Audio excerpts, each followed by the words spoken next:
Good evening. Tonight we have the privilege to interview two remarkable human beings, both of whom are survivors of genocide.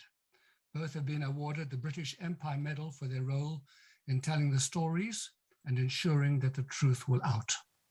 Janine Weber is a survivor of the Holocaust that took the lives of 6 million Jewish men, women, and children, as well as other victims. Sokvel Din is a survivor of the Khmer Rouge killing fields during the brutal Cambodian Civil War that raged for 3 years from 1975 to 1979 and claimed the lives of 2 million people. Welcome, Janine and Sokvel, and thank you for participating in this Holocaust Memorial Day event. Thank you very much.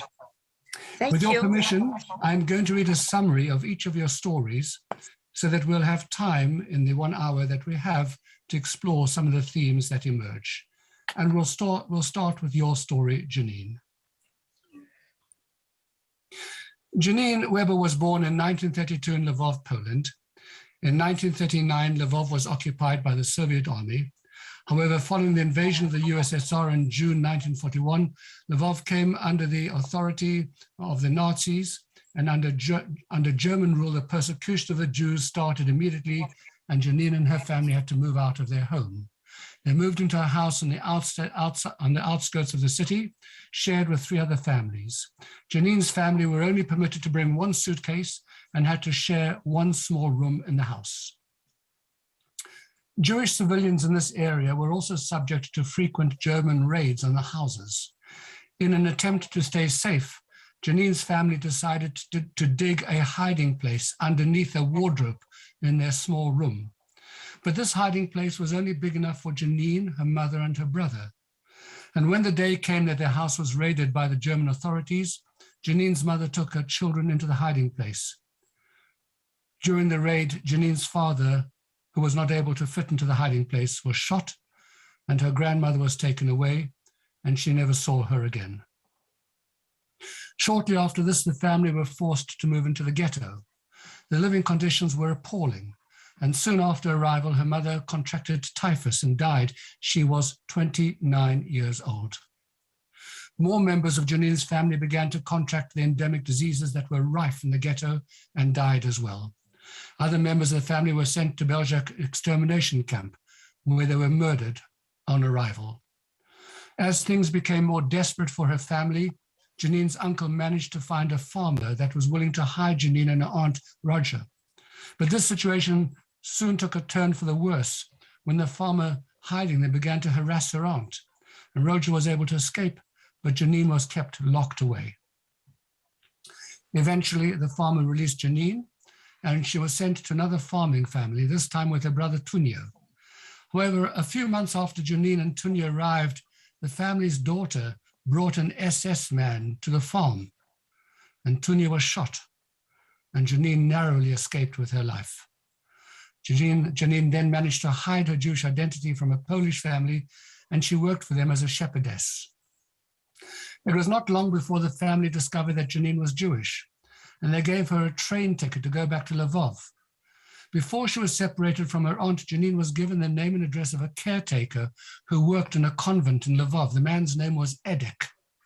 Edek hid Janine in the attic of the building where she was reunited with her aunt and uncle, who were also hiding with 12 other Jews. The group were moved to an underground bunker, and they stayed there for a year. The bunker was horribly cramped, and Janine's aunt and uncle managed to obtain false papers for her. And under a new identity, Janine went to live in a convent in Krakow, and from there to live with a priest. And eventually, Janine managed to work as a maid for an elderly couple in Krakow, and this is where she stayed until the city was liberated in early 1945. And Janine was once again reunited with her aunt, who had also survived 6 months after liberation. Janine Weber has been a long-term friend and supporter of the National Holocaust Center and Museum. She continues to tell her story to this day, detailing the horrors she endured in her childhood, and her testimony plays an essential role in the education of the Holocaust to school children and adults, and continues to provide a poignant truth about her story of loss and survival. And now Sokvel. Sokvel Din was forced out of his home in Cambodia's capital Phnom Penh by Pol Pot's Khmer Rouge on April the 17th, 1975, during the Cambodian Civil War when he was just 17 years old.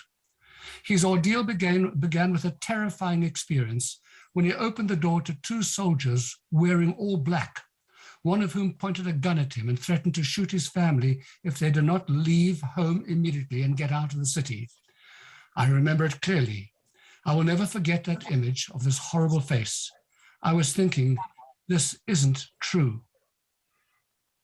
His father, 6-year-old brother, and dozens of other family members were among the victims of the communist regime, which for over 4 years was responsible for an estimated 2.2 million deaths through execution or disease in labor camps. Sockville left with his family and they traveled with crowds without any water, eventually taken to a labor camp. He endured hard labor in fields and rice paddies, working 7 days a week under the hot sun, given a food allowance of just 3 spoonfuls of rice per day. The agricultural areas became known as the killing fields, with people working themselves to death, beaten or killed if they disobeyed. Sockville said, most people they executed by hitting them on the head and knocking them into a ditch. When I talked about it, I used to cry, but now I feel strong. I must be strong. It's not my story. It's my life experience. It's indescribable, and I can't believe that this could happen to me and to my family. He was eventually taken from his family to work in another labor camp, hearing the news of his 6-year-old brother's death 2 days after leaving. He was captured by the Vietnamese army after it invaded Cambodia on Christmas Day in 1978, overpowering the Khmer Rouge, and he was held in a brick oven with other prisoners. Recalling the terrifying moment, he said, I thought they were going to burn us alive in here. However, he was moved to a prison in Siem Reap, where he was held for months, interrogated and tortured. His mother made the journey to Siem Reap on foot with Sockville's younger brother and sister, and they were reunited when he negotiated his release. The family escaped to Thailand, making the dangerous journey with the threat of being recaptured at any moment. They made it to a refugee camp where they lived for many years, and eventually they contacted a cousin in Basingstoke who sponsored them through the Red Cross, and they arrived in the town where Sockville continues to live to this day on August the 4th, 1987. He said he made a list of all his family members who died, which took up an entire A4 sheet of paper. Building a new life himself, Sockville is now a freelance translator, and he works part-time in Sainsbury's in Kemshot. 2 years ago, he was awarded the British Empire Medal, the BEM, as of course was Janine. Sockville has written an account of his eventual journey in the UK in a book titled, and I can strongly recommend reading it, The Killing Fields of Cambodia, Living. You've just brought me back in too early because I can't remember the rest of the title. Thank you. Just give me the slide again, please. Surviving a Living Hell. Thank you very much. Okay, so that's the story, of course, in brief. And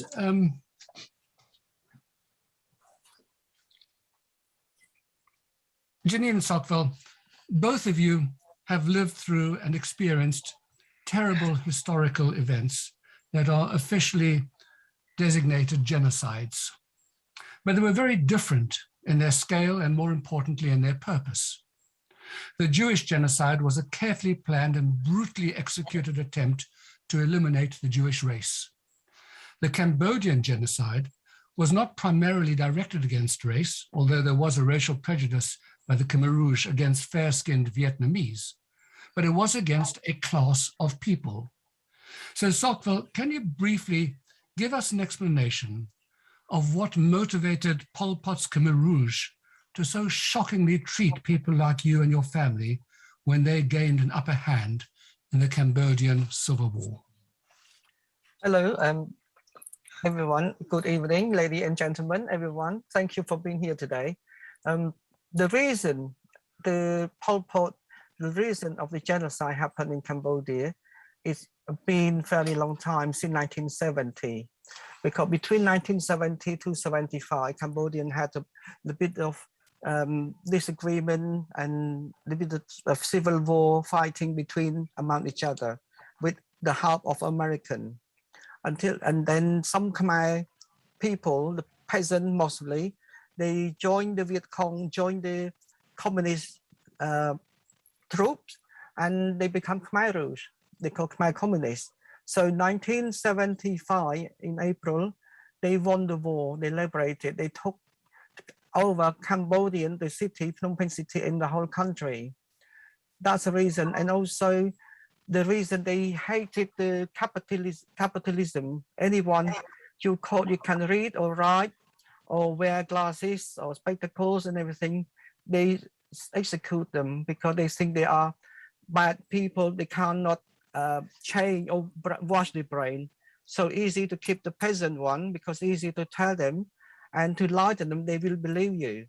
So that's the reason. And this been going on for 4 years. I had all the pain and all the experience during that time, including myself, only 17, and very, very sad that I lost many members of my family. And at the time, I couldn't think of anything else, just try to survive. So Sokville, they insisted on you city dwellers having to work in the agricultural fields. They considered that to be proper work, and all the things that people did in the cities was simply capitalist rubbish. And you're completely unsuited for that kind of lifestyle, weren't you? Yes, because Cambodia never be a country who short of the food or rice. But how come when the Pol Pot came and in charge or to take over the Cambodian country, why the country became famine, with no food, not enough food to eat? And also, like myself, I born in the city. I never been in a rice paddy. I never been working outside in the farm, and it's very difficult for me to adapt to the situation at the time. And when they can see that, because I don't even know how to use the sickles, to cut the harvest the rice and things like that. You have to learn from it.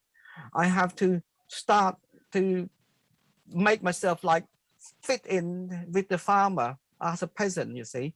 And I have to lie to them that I can't read, I can't write, pretend that just someone that I never been at school or anything like that. So that's the reason. They just hate all the rich people. They call them capitalism or Americans, Yes.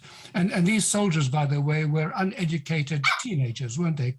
So going around with AK-47s and yes, wearing black clothes and sporting watches, and they were complete and total brainwashed young people, weren't they? I could see on their faces, some of them maybe 12 years old, they carry on the gun AK-47, which is supplied by Russian, and they carry that gun and across the floor, across the ground, because they're not tall enough to carry that gun on their shoulder. Also, I can see on their face, they so hated us. They've been told, they brainwashed them. And I could not believe at the time, like someone like lieutenant or general, and someone like high power in the military, in that, why they all back down and let all those people control them, intimidated by them, because something just change just happened, and everyone used to be powerful, and they just back down for them to treat them very badly. They can kick you, they can shoot you, you can't answer it. You have to accept it. One of the big differences between your two experiences was the ages at which you experienced these terrible things that happened to you. As we heard, Janine, you were only 7 years old, whereas Sokville, you were a young adult, 17 years old at the time. And I just wonder whether the issue of age makes any difference to the way in which one experiences terrible personal events. Janine, do you think that there's a difference between being a 7-year-old and a 17-year-old? Well, I have two people who survived in my family. My cousin, Nina, who was 4 years younger. She was 5 when the Gestapo, well, when the Nazis came, and my aunt, who was 17. And I was 7 when the Russians came, but the Russians didn't harm us. And I was 9 when the Nazis came. Well, among 3 of us, perhaps my cousin, who was then 5, perhaps for her it was, she couldn't understand what was going on. She is quite, even now, quite vulnerable. My aunt, on the other hand, she always tried to fight back. And I think for her, perhaps in a way, it was easier. For me, because I was, in a way, always managed to run away and improve my situation. While my cousin Nina stayed with a family and they were not always kind to her, but she only stayed in one place. Well, I always tried to improve my situation. So I moved from one place, and I had false papers.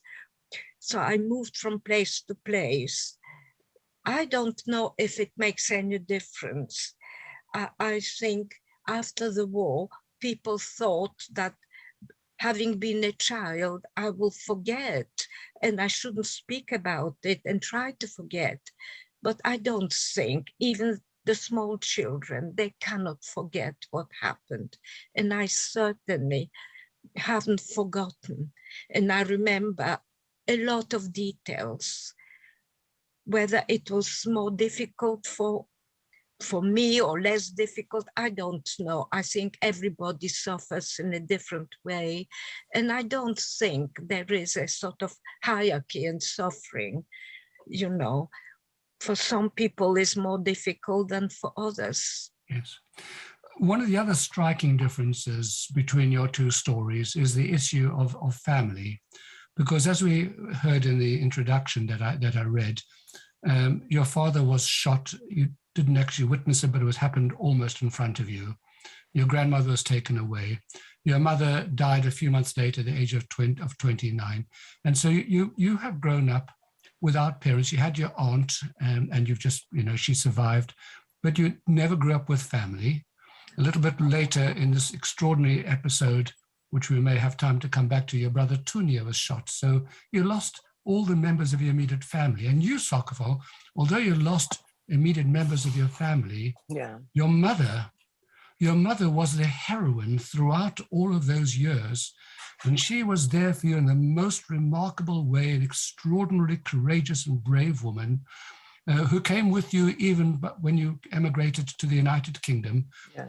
And yet, what is really strange is that you, Janine, who grew up without parents, went on to marry and to build a family with children and grandchildren. You, Sokofo, who knew what it meant to have family because of your mother and her presence in your life until 10 years ago, chose never to build your own family. So I wonder if that's just coincidence or whether there are deliberate decisions at work in your lives. For you, Janine, the need to build family, and for you, Sokol, for whatever reason, the decision not to build family, although you were briefly married for 2 years at a much younger age before you, and that was a forced marriage and wasn't a happy one, you separated, but you never went back and married again when you had the opportunity as an adult. Can you try and unpick this for us and understand, Janine and Sokol, what drove you to have a family, and you, Sokol, not to have a family? Sokol, let's hear from you first. Well, the reason with me, I've been not forced, but arranged married by my mother when I was about 22, when we came back from Pol Pot and stayed in Phnom Penh. And unfortunately, I didn't have enough luck. You know, the person I married to, not very faithful to me, not in the way of she not faithful one, has seen somebody on scene, but just when we first got married, we were told that I only have my mother and one brother and one sister. So this family is what I got left. If anyone come to join me in my family, have to love my family too, you know, love my mother and respect all of us. But she changed her mind after that. About a year later, she completely, totally changed, and she doesn't want to be with us anymore. Even though when I escaped to a refugee camp because we couldn't bear to stay in Cambodia anymore. Because but why, when you came to the United Kingdom and you got a job and you had a good job and your mother was with you, why then did you choose not to marry and have a family? Because I couldn't get someone into my life without look after my mother, because she need place to live. And any woman that I met someone like in Holland and things like that, but all of them want to separate me from my mother. They said, I can't marry you because you still have your brother and sister live under the same roof. So they just want to split me up from my family, which is I don't agree. I didn't agree on that. And the reason why I say can't be bothered, and the time keep going. I've been working so hard. I have no time to do anything else. That's it. But I'm happy. I'm happy to be single and being alone. I'm not sad at all. And that's like give me more experience, because for myself alone, I sad enough, I suffer enough to take care of myself, to find the food, to earn some money, to do this, do that. To bring someone in your life, you have to look after them. To have more kids, you have to look after them. So the more life you bring into yourself, you become, they depend on you. If you don't look after them well, you become a horrible person. So that's why I decided, no, I've been in the monk for 2 years, Buddhist monk. Yes, because I understand now why Buddha changed to become, he was the king and he left everything and he become Buddha. So because that's a way of the true of life is getting born, growing up, getting old and ill and die. Only for noble truth. So the way I look at now, no one can escape it. And luckily, I don't have so much pain to bring someone into my life and, cry and lost again. I had enough of that. And since I've been in England, I never move anywhere because in Pol Pot, I move place to place, non-stop, every single month. Now I stay in England since 1987 at the same house, the same town, the same place. Because I had enough of that, yes. Thank you, Sato. Thank you for that. But Janine, for you, it's been very different.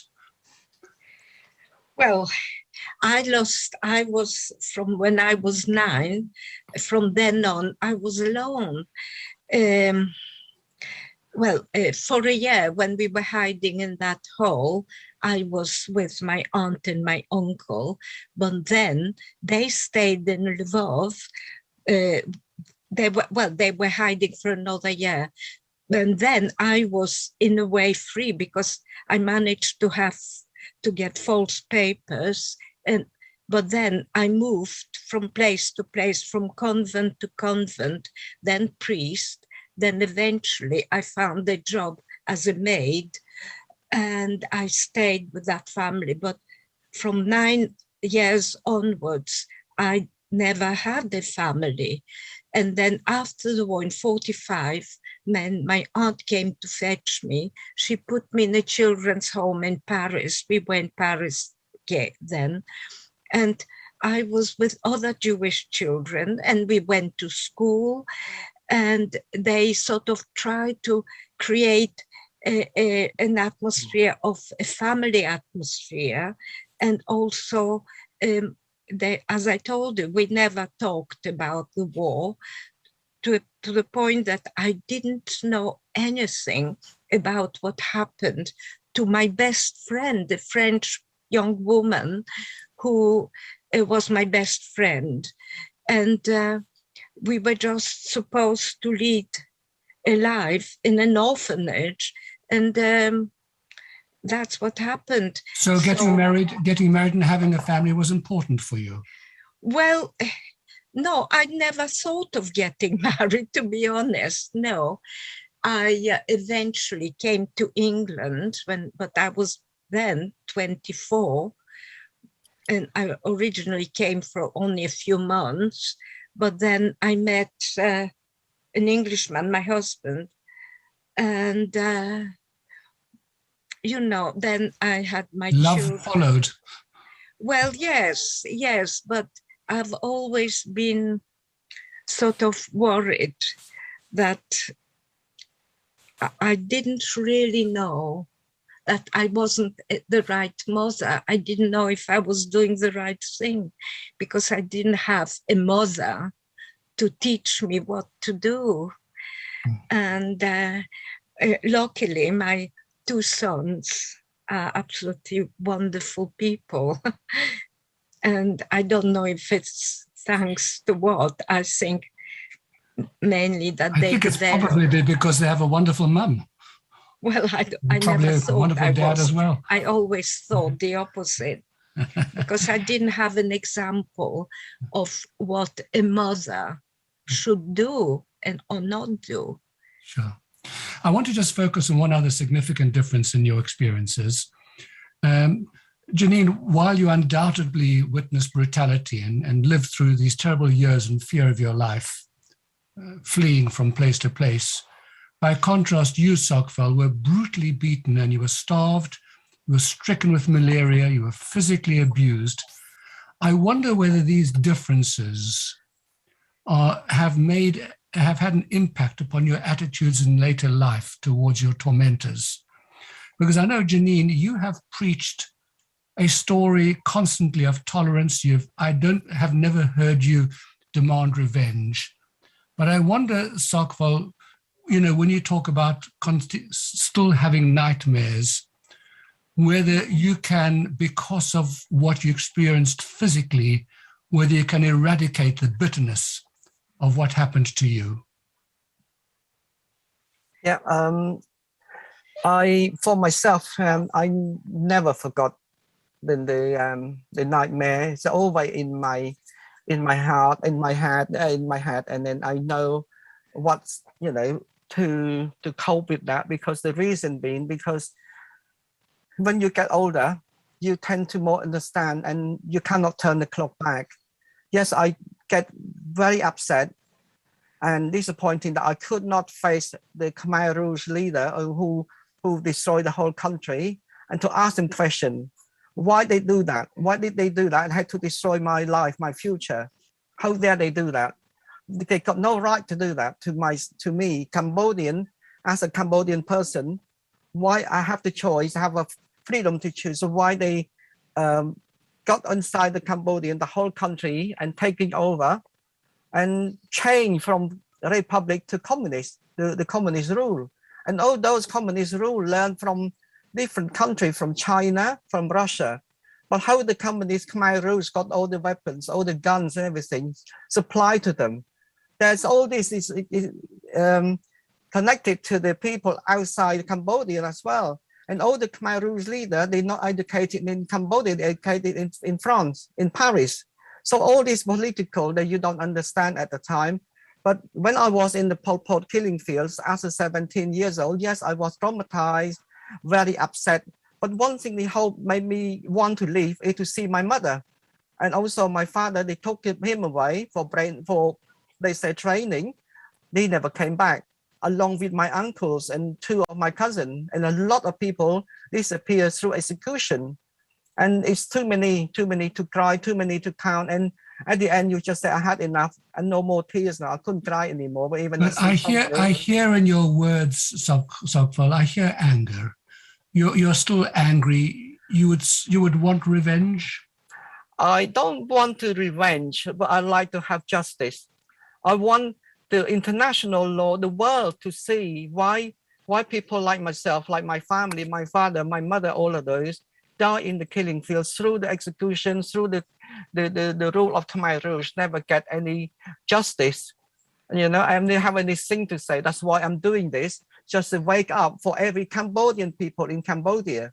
Even though the country changed now to become everything like update with the catch up with the world, but no, they still have old-fashioned in their head, corruption and all this things, still horrible political there. I wouldn't like to say it, but that's why. And so many Cambodian people survive there. They don't mention it. They don't talk about it. And Janine, I saw you nodding, while Sokval was speaking. You would like to have revenge, or do you feel the same anger, or do you have an entirely different attitude? Well, there are, first of all, in a way, two statements. Revenge. No, I know that straight after the war, I must confess, I was very angry. I didn't want to kill them, but I wanted, for instance, the Polish family who betrayed me, who brought in an SS, and in fact, they killed my brother. And it's just that this SS didn't want to kill me for some reason. I didn't, I was so angry after the war that I was thinking I will go there with a toy gun just to frighten them and to ask them, why did they do it? Of course, I never did it.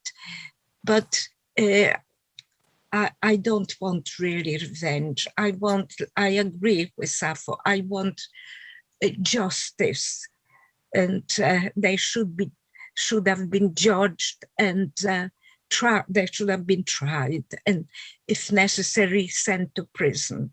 Now, the other thing for anger or forgiveness, well, I am asked quite often about it. Do I still have anger? Yes, I do. Not towards the young people, the young Germans, the young Poles, no, because they are not responsible for what happened, what their grandparents most likely did. But I am angry, yes, towards the Nazis, the SS, who killed innocent people, who killed young children, my brother. And I cannot forgive killing of innocent people, of killing my family. Most of my family was killed, uncles, aunts, cousins. My grandmother most likely was shot, because when they first came, they started shooting the Jews, and not so much deporting. It's just I'm going to come back to that shortly. It's very important. It's a very important point, and it's one that's very important for you. Yes. So it sounds as if Sokol and Janine, this need for justice is very strong in both of your lives, and that's the message that has come through from both of your responses to the question that I raised. Yeah. I'd like to turn to some specific episodes in each of your lives, and Janine, I'm going to like to start with you. We've heard that together with 12 other Jews, you were saved and hidden by a young man in an underground bunker beneath a convent in Lvov, where you stayed for a year, and you knew him only as Edek, which is a kind of popular nickname. And despite all of your attempts after the war, you were never able to discover who he was. And then in 2019, the wonderful Mark Cave, who of course is putting on tonight's event, at that time, a trustee of the National Holocaust Museum and now director, did some very intensive sleuth work, and he discovered that Edek was actually a 19-year-old member of the Polish underground called Franciszek Rozotki, I've got no idea how to pronounce his name, who died in 1974 at the age of 49.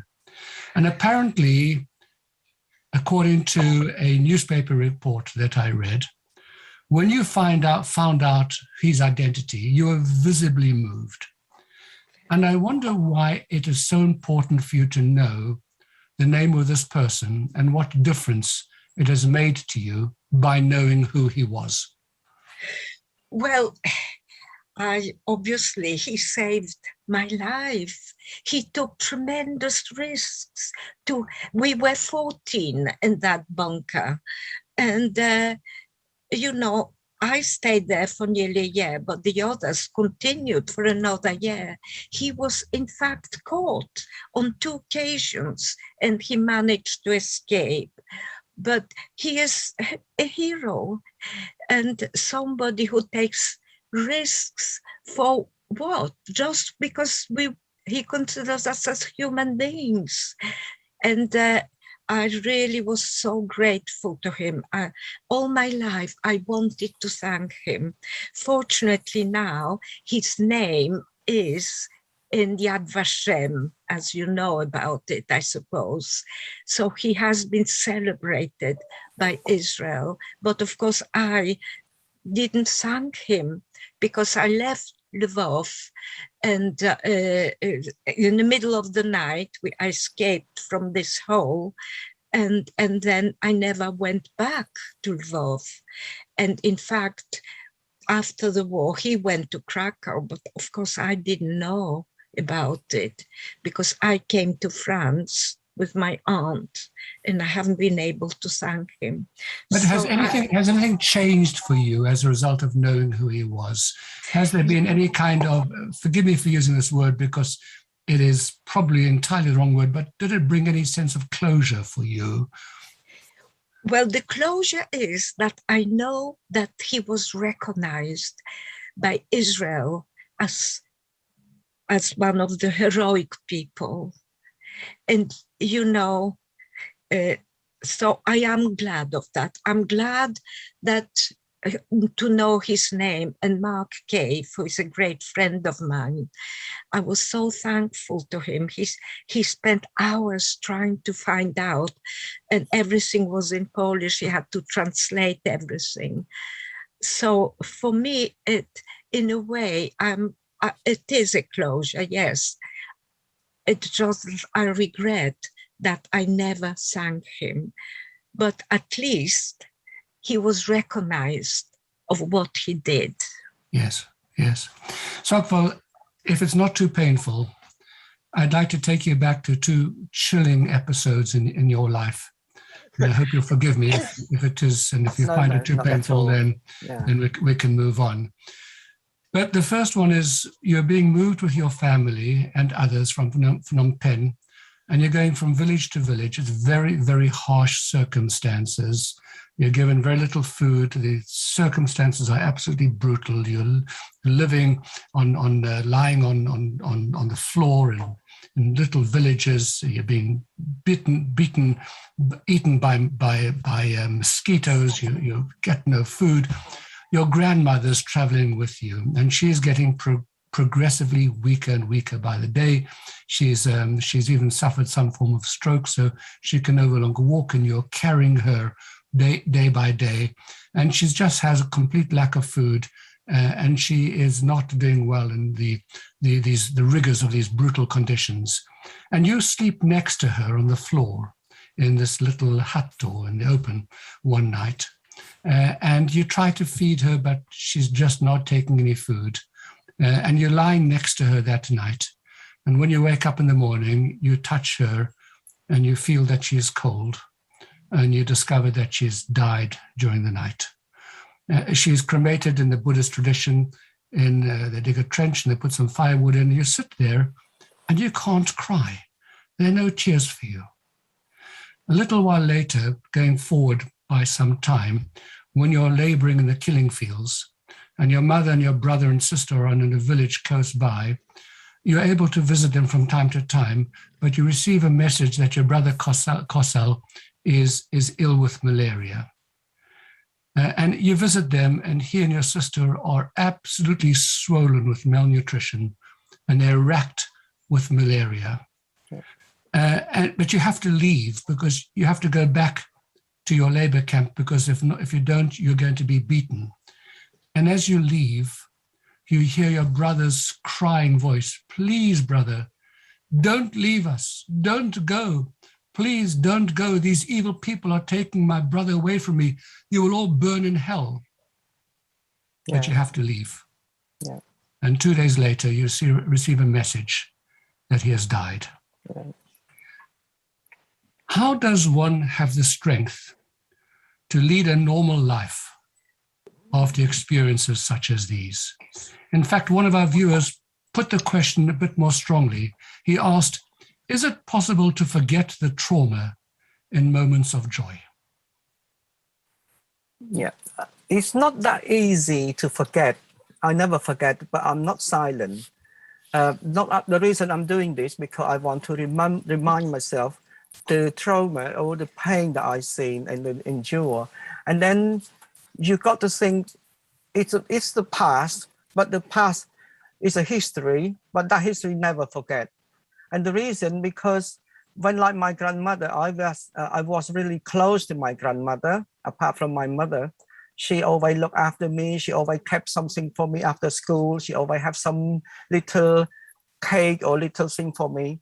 And when I saw her in the killing field, you know, in the bamboo, in the forest, in the jungle, laying flat on the piece of leaves, we just cut the leaf and make a place like little birds or animal living there. And I thought to myself, how sad. My grandmother, I never seen my family like this before. And that gave me stronger. I kept saying to myself, that never be like this forever. That someday somehow would change. Because what happened in Phnom Penh at that time, nobody believed it. Nobody couldn't believe, could guess that could happen like that. Everyone stood on the street on the 17th of April, waving and greeting the communist Khmer Rouge, you know, all they came in with the black pajamas, all the tank, everything. No one ever thought that we've been kicked out of our house to the jungle and working hard labor. And from place to place, I've been treated very badly. But you have to put your head down, hide your identity, just keep quiet and keep going until one day you might be lucky and to survive. So all these things that give me the energy and not to think too much about it, because I want to live, carry on to live, to see what happened next. And I might be lucky to go back to Cambodia, to Phnom Penh, to see my own house or school and go back to school again. But unfortunately, I'm too old to do it. So all the time you spend in the refugee camp, to place, everything, all my education, all forgotten. And you got to think, when I came to England, I couldn't speak English. I only speak French. And now the French became rusty now because I didn't practice that much. But what I want to be doctor. I want to learn because I know I'm quite capable to study education. But unfortunately, I have to work to find the money to put family together. And I'm really grateful that I support my mother till the end of her life, that's a duty of, as a Cambodian, we look after their parent. And no one ever abandoned their parent. If they do that, they are evil. They're not nice people. So it's really a tribute to the resilience of the human spirit that Janine, with her experiences as a young girl, and your experiences that we've just described and others have been able to move on in your lives and lead normal lives and rebuild your lives. That's absolutely extraordinary because, you know, as an outsider, you know, when we live these privileged lives, we would just imagine that if you go through something like that, nothing can be normal afterwards. And yet you've created normality in both of your lives. I want to come back to you, Janine. I know that you have a very strong view that there are some aspects of Holocaust that have been underemphasized and that are deserving of greater acknowledgement. Would you like to tell us your thoughts about this? There are two, as I mentioned, there are two aspects which I wish they should be more emphasized. First of all, most of the Jewish people who died, you know, the 6 million, they were shot. They used to shoot people for quite a long time before they sent them to concentration camps. And only a minority were sent to concentration camps. But because it was so hard for the German soldiers to kill children and old people, that they decided not to carry on shooting them. But that's when they arrived in our town, they were shooting people. Like your father?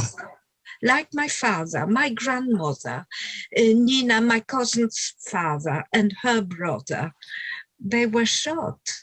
And most likely the other members of my family. And the other point, which I also wish we could speak about it, is the resistance. I know that the Warsaw resistance, it's very well documented and they deserve it because it was organized and they didn't want a lot of things, but they don't mention, it's not mentioned other towns. You know, Primo Levi, the great Italian surviving writer who survived the Auschwitz, he mentioned that even in Auschwitz, they were talking about resisting. In Lvov, in our ghetto, well, I wasn't there anymore, but towards the end, they started resisting and they didn't have any weapons. They were not helped.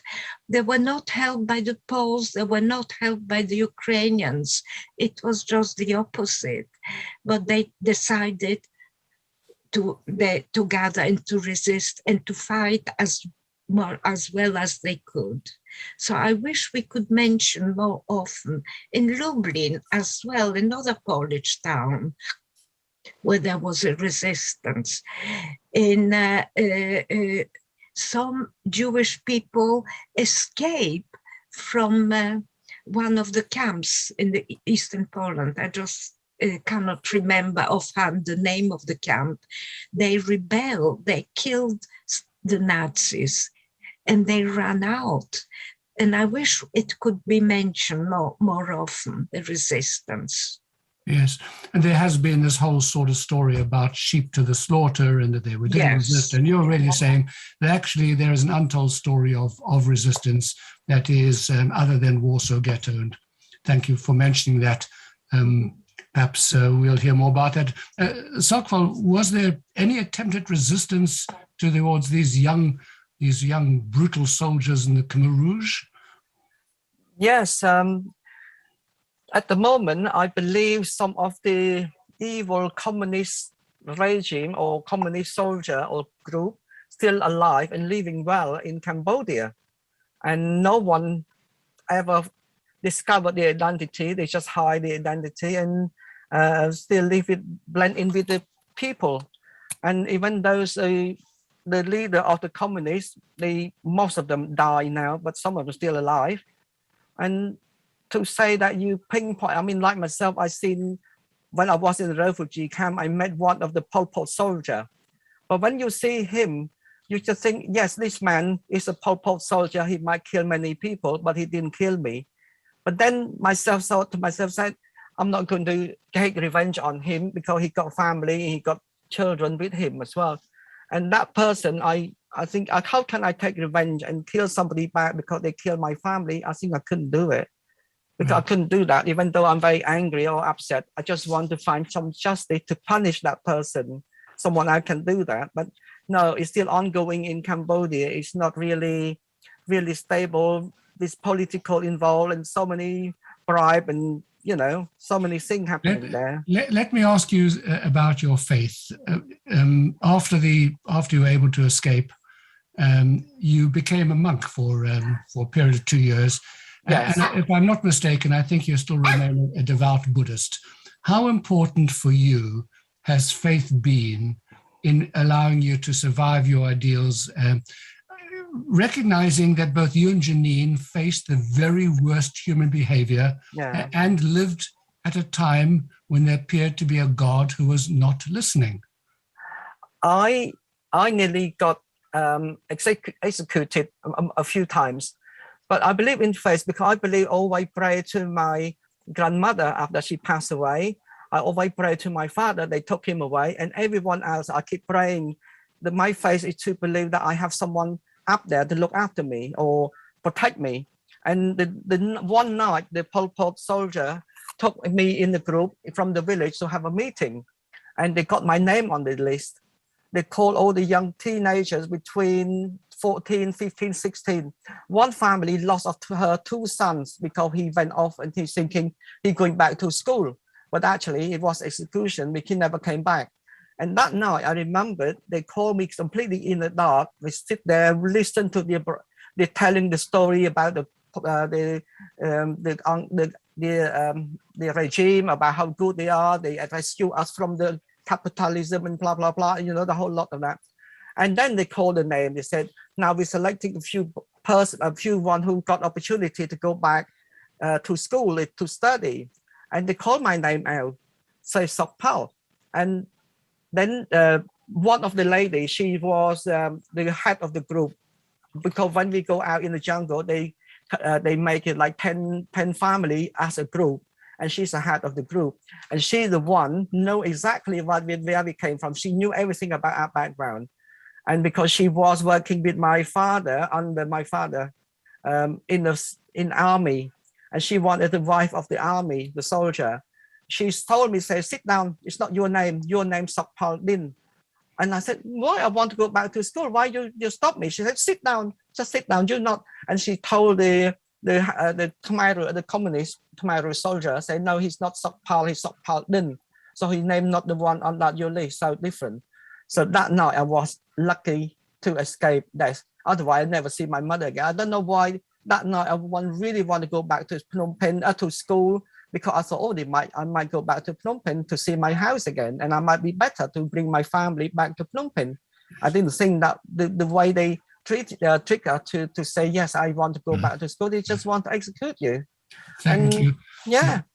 And Janine, I know that that you have never lost your Jewishness, even though there have been sometimes a struggle with faith, but you know who you are, and you know where you wish to be buried, and you'll be buried with your people, and that is a very strong theme in your life. Yes, I must say my family was religious. I remember going to the synagogue with my father somehow. I don't know why not with my mother. But, you know, in the ghetto, the conditions were so atrocious. We were just thinking, how do we hide? Where do we hide? Where do we get some food? How do we escape? It was, that is my brother and I, we didn't pray because we were always frightened. We were always looking for something to eat, somewhere to hide. Yeah. But as I told you, yes, as I tell people, I am Jewish. Of course I am. And I will remain so, and very proud to be Jewish. Thank you. Well, we must come, of course, now, as we come to the end of our program, to the big question. You have both spent a significant period of your adult lives telling your stories in the hope that the world will listen and that these atrocities will never happen again. And for you, Sok Pao, it must be particularly distressing that Southeast Asia clearly did not learn the story and the dangers from the rise of Hitler that had happened 30 years previously. And that the tyrant Pol Pot was once again allowed to arise. And I wonder what hope each of you have for keeping alive the vivid memory of these events, and that whether that will effectively act as a deterrent in the future. And I should add that to all the best of my knowledge, there have been no attempts to deny the Cambodian atrocities. There is, of course, a flourishing and growing movement of Holocaust denial, which makes the issues of keeping our Jewish story alive that much more complex and difficult.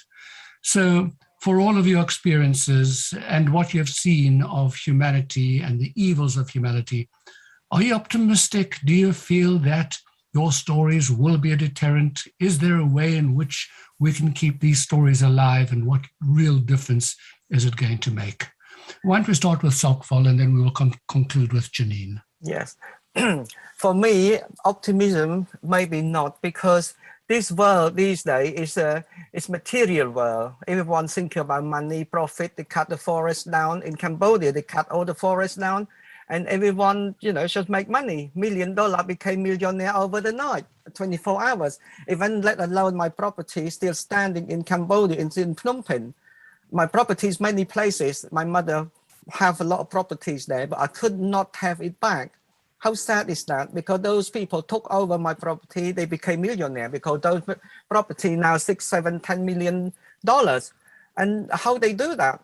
And myself still alive and know exactly what they're doing, and I couldn't do anything about it.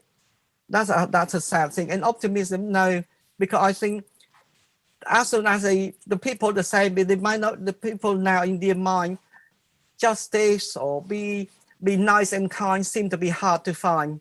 And most of the leader, they have to be find someone really trust and really believe in the face, like myself, still alive, because I keep praying every night. When we're in the Pol Pot, the killing field, I pray to Buddha, I pray to that, and eventually became monk. It wasn't my choice. It's like a, you know, like a surprise. And I thought, well, to become monk, want to know what is Buddhism practice about. That's what I learned from it. Right. Yes, it is true, and I'm very pleased I was that, and I learned and became monk for 2 years. Okay, but no optimism. Janine, can you give us a different perspective here? Well, on the one hand, I'm very worried about the future. I'm worried for my children, my grandchildren, and I'm very concerned, very upset when I see the killing that is going on in various countries, the hunger of children like Yemen. And however, I feel that maybe as long as there are people like Edek, the world isn't completely bad, that we will do eventually, we will help each other to create a more peaceful, a better world. Thank you so much. Yeah, well, ultimately, we may not be able to remove evil from the world, but every little bit of light helps to disperse the darkness, and your testimonies will stand for all time. Thank you very much. Let us hope that the world and its leaders take notice, and that ultimately, as is the theme of our Holocaust Memorial this evening, the truth will out.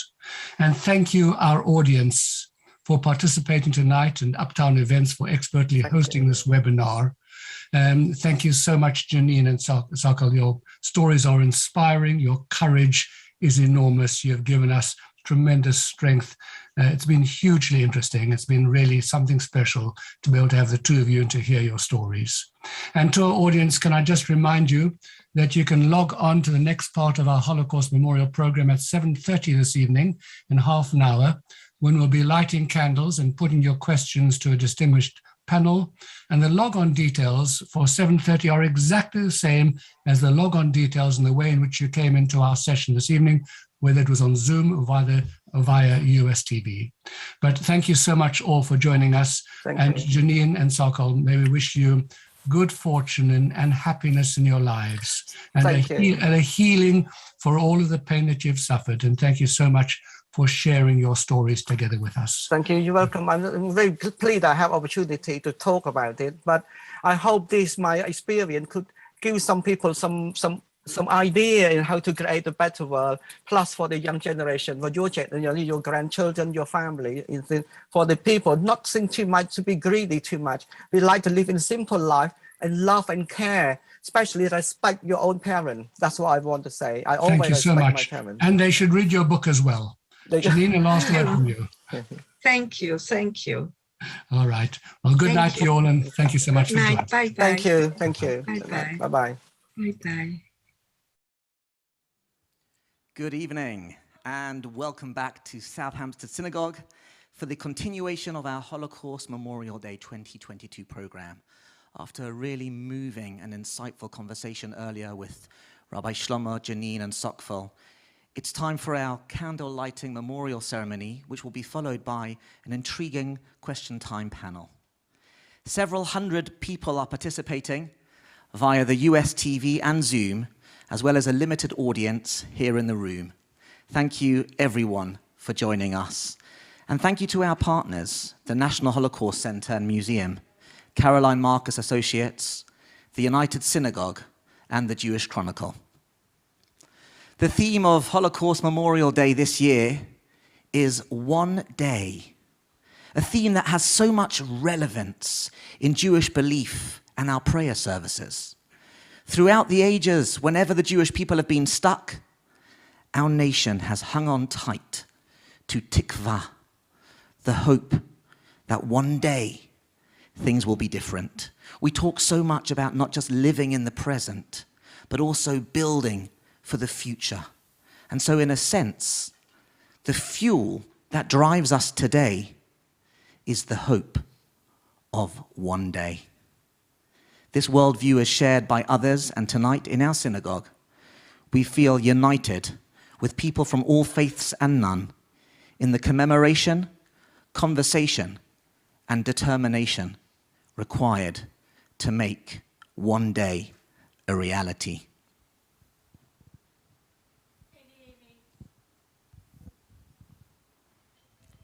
A heroine of the Holocaust, whose life and legacy encapsulates the hope in one day, is Hannah Senesh. Born in Hungary in 1921, when she graduated secondary school, Hannah emigrated to Israel with other young people determined to return to their ancestral homeland and work the land. But in 1943, she volunteered to parachute into Nazi-occupied Europe in an attempt to help the many Jews who had not been lucky enough to escape. She was captured, tortured, and executed in Hungary in 1944. She was only 23 years old. Yet her message was one of hope, one of freedom, one that spoke about a tomorrow to look forward to. 2 years before she died, she wrote the beautiful poem, Walking to Caesarea. The main refrain is, Eli, Eli, shelo yigamer leolam, hachol v'hayam, rishrush shel hamayim, barak hashamayim, tfilat ha'adam. My God, I pray that these things never end, the sand and the sea, the rustle of the waters, lightning of the heavens, the prayer of human beings. After Hannah's death, her poem was put to rousing music, which Levi will now sing.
Thank you for that beautiful rendition. Music brings light, and light brings hope.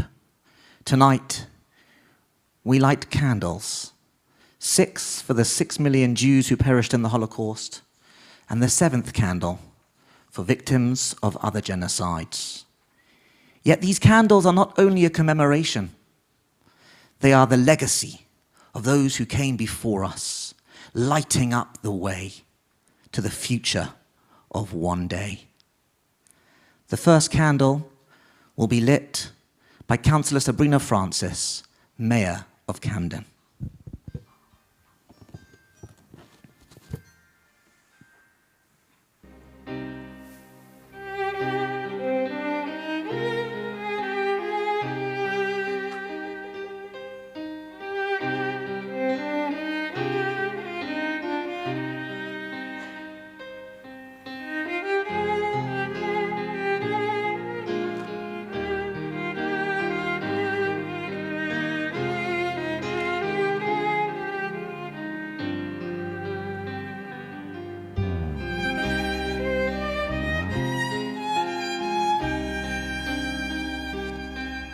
The next candle will be lit by Councillor Georgia Gould, leader of Camden Council.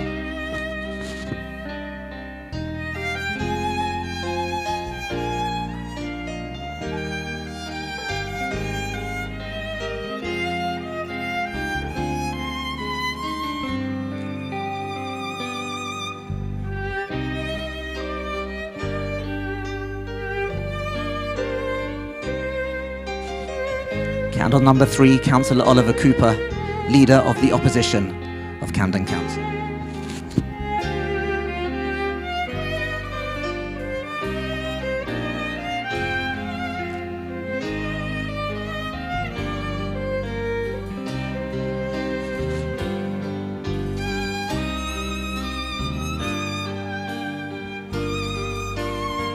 This event has been kindly dedicated by Paul Sonnabend and Katie Ostro in memory of their father, Charles Sonnabend, a Holocaust survivor who cherished his time at Southampton Synagogue. Charles was a character with a massive heart and message for the world. He's deeply missed, but his presence is always felt in our community. The 4th candle will be lit by Paul Sonnabend. Thank you.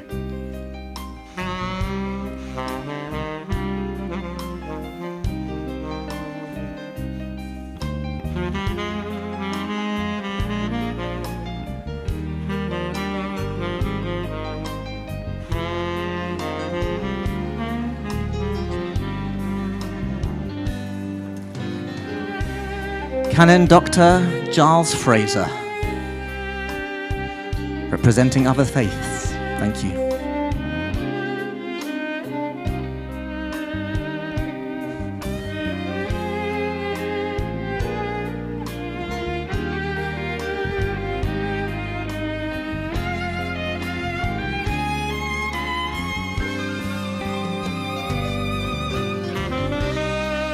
Rachel Emuna Levine.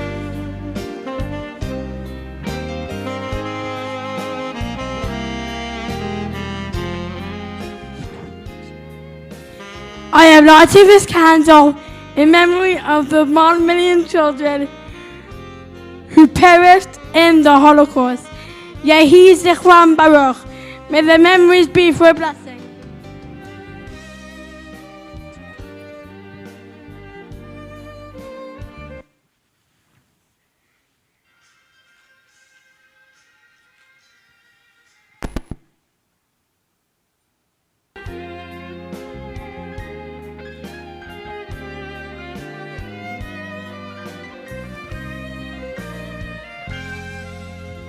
And the candle for victims of other genocides, which we also think about on Holocaust Memorial Day.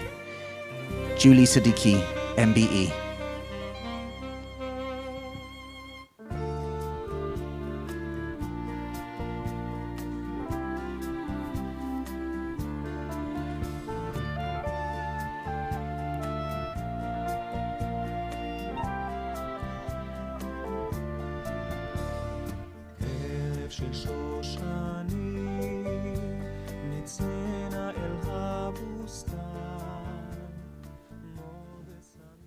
The prophet Ezekiel described the Jewish people at their darkest hour as being like dry bones.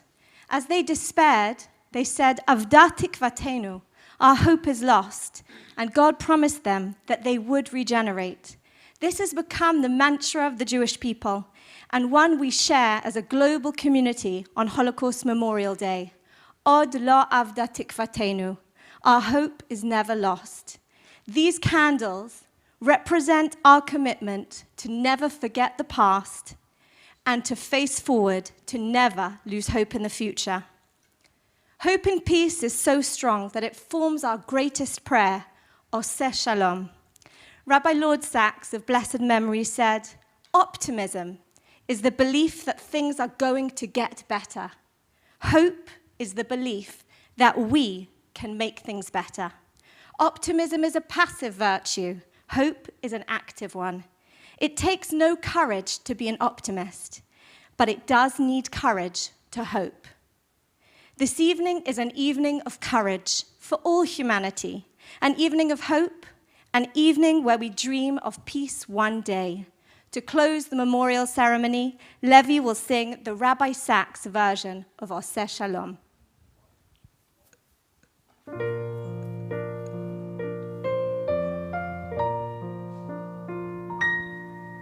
Oseh Shalom במרומיו,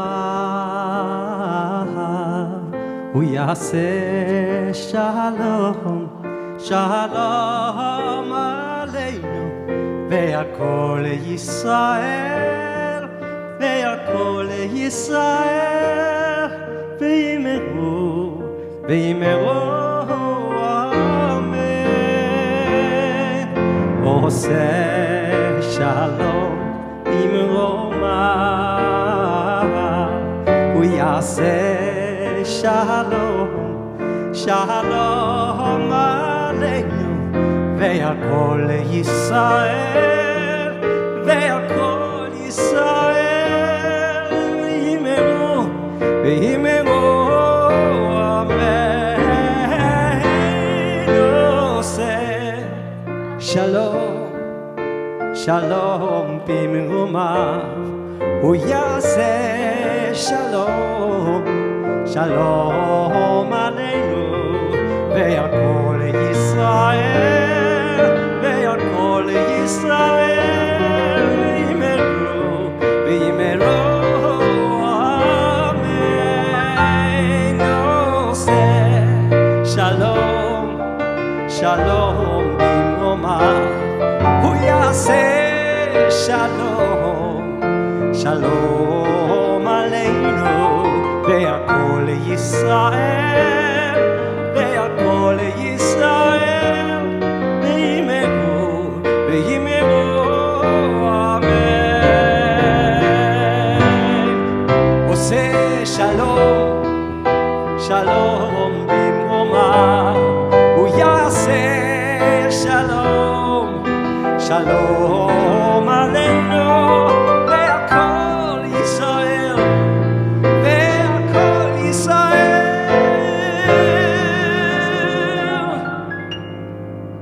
ויאמרו, ויאמרו, ויאמרו אמן.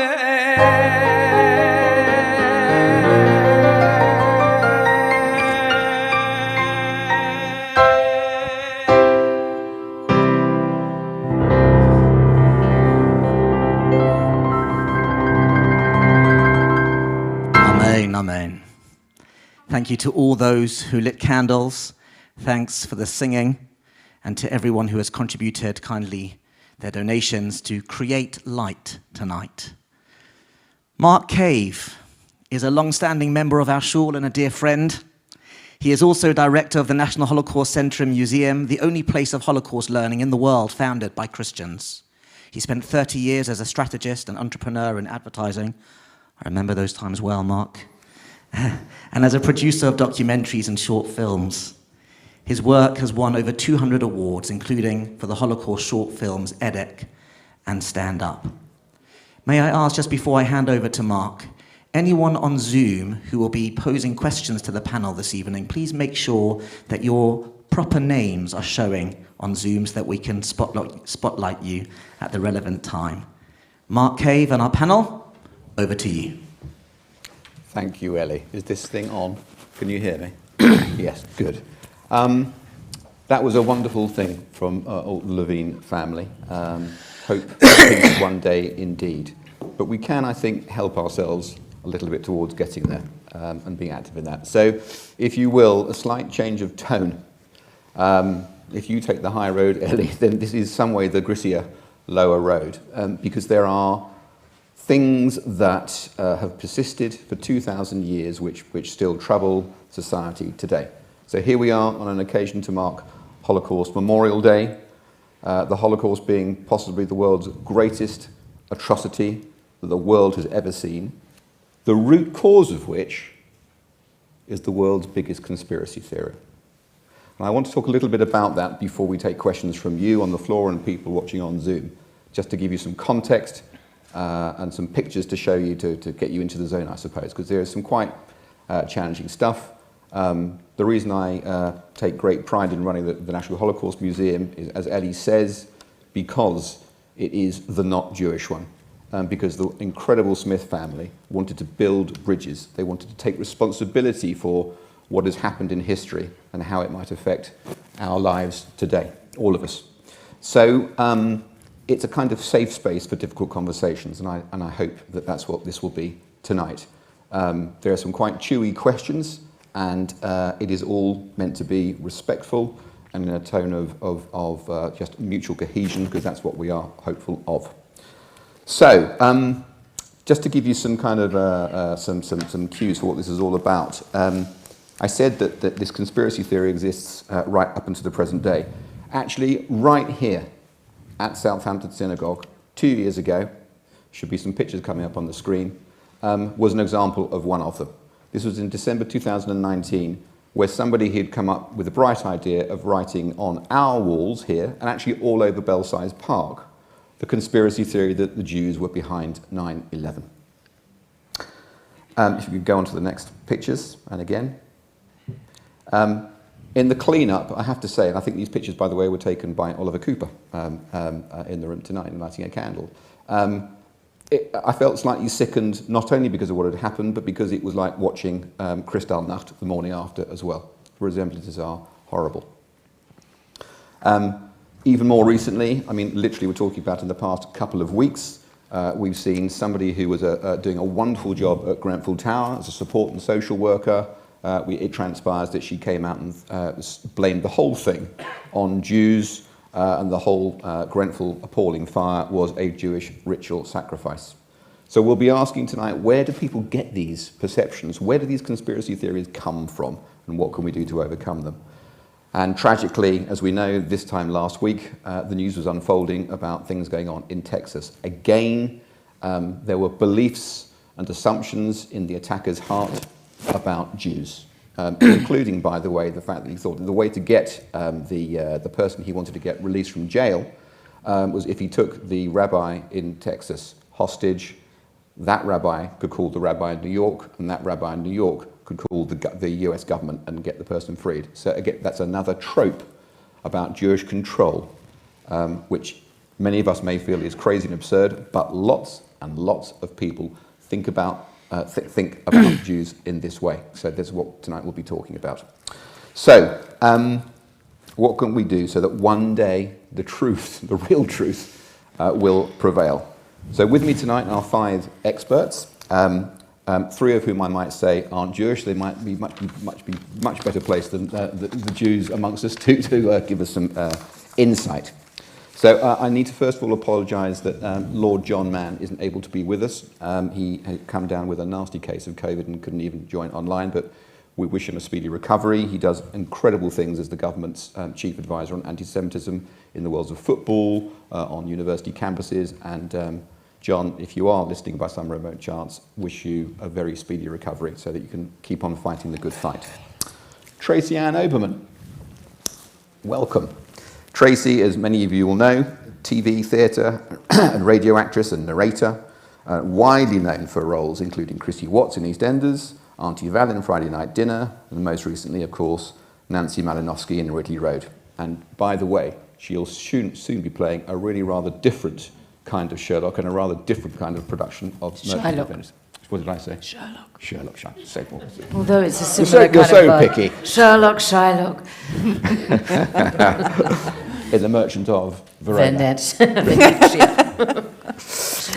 Now, the interesting thing is, of course, that Tracy Ann campaigns against anti-Jewish racism, very bravely, I might say, handling an avalanche of absolutely vile abuse on her Twitter feed that it provokes. And as a result, I think you like to call yourself something of an accidental activist.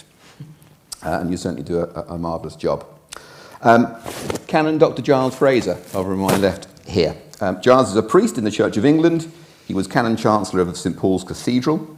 He taught philosophy at Wadham College, Oxford. He was a columnist for The Guardian and is a regular broadcaster on Radio 4's Moral Maze and Thought for the Day. And he's also the author of a profound tome which I heartily recommend called Chosen, Lost and Found Between Christianity and Judaism. Julie Siddiqui, MBE, named in the Times 100 most influential Muslim women in Britain, Julie has served as Executive Director of the Islamic Society of Britain. She's a co-founder of Nisa Nashim, along with Denise Joseph, who I think is in the audience somewhere, and others, and is also a trustee of a Jewish-Muslim theatre company, Muju. She recently set up social enterprise Together We Thrive, and was awarded an MBE in 2020 for her services to promoting interfaith understanding. James Rosenthal, over on the end there. James has held various roles at Google since 2007. He is currently Director for Cloud Strategic Initiatives across Europe. Previously, he was an IP lawyer and tech entrepreneur. He sits as an advisor to Witso, Jewish Interactive, and mentors startups at Google Campus. He also campaigns against anti-Jewish racism inside Google, which we look forward to hearing about. Professor Maiken Umbach, on my left. Maiken is Professor of Modern History at the University of Nottingham and an academic consultant to us at the National Holocaust Centre and Museum, with whom she's co-created the virtual reality-based exhibition, which we launched here a couple of years ago before the pandemic, The Eye as Witness, which tours again as of now. Indeed. She previously taught at Cambridge and Manchester, with visiting appointments at Harvard and other institutions globally. Her research project, Photography as Political Practice in National Socialism, was selected as Anti-Racism Project of the Year by UK Research and Innovation. So, in true Fiona Brose style, I'm going to say we're going to go straight to the questions, because we've got lots of them to get through. And I thought it would be appropriate to start with some people who had direct experience of the Holocaust. So there are two people that I'd welcome to ask some questions, which I think will probably be for Giles, actually. The first is Jeanette Lesser. I don't know if she's in the room or whether it's online. Online. It's online. Okay. Jeanette, would you like to... Hi. Right. Please ask your question.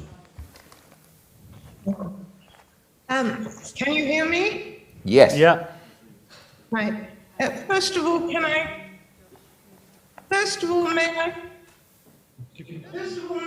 thank all concerned for organising this event leading up to Holocaust Memorial Day, and as we've just commemorated the 80th anniversary of the Wannsee Conference for the final solution of the Jews, I think this is a very appropriate time to start airing some of the questions.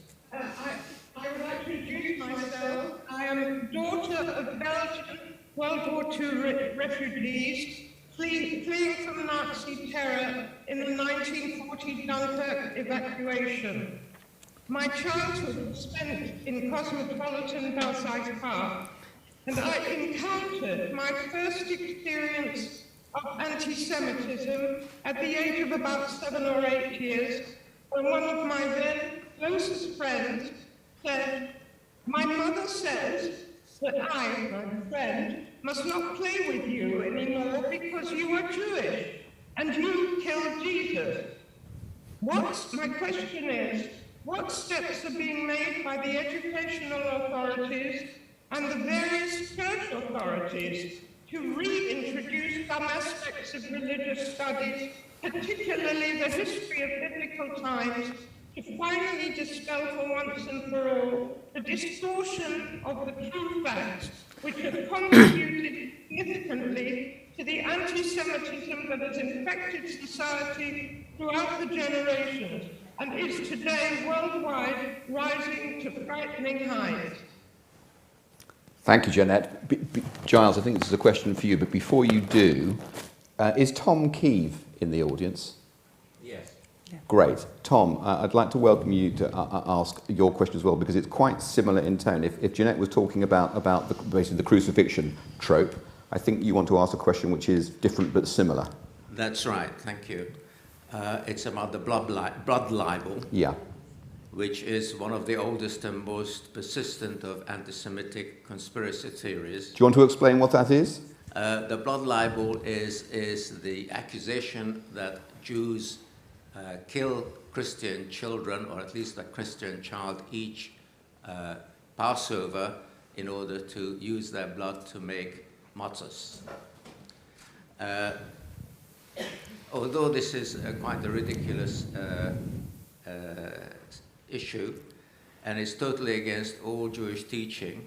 It has also been formally condemned by popes and Ottoman sultans and countless others as untrue, yet it persists into the 21st century.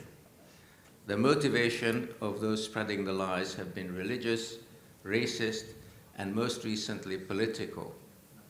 So my question is, what action does the panel propose to ensure the demise of this myth? That's a nice, easy one, Giles, for you to start with. Yeah, no, absolutely. Anti-Semitism, as we know, has a wicked capacity for reinvention.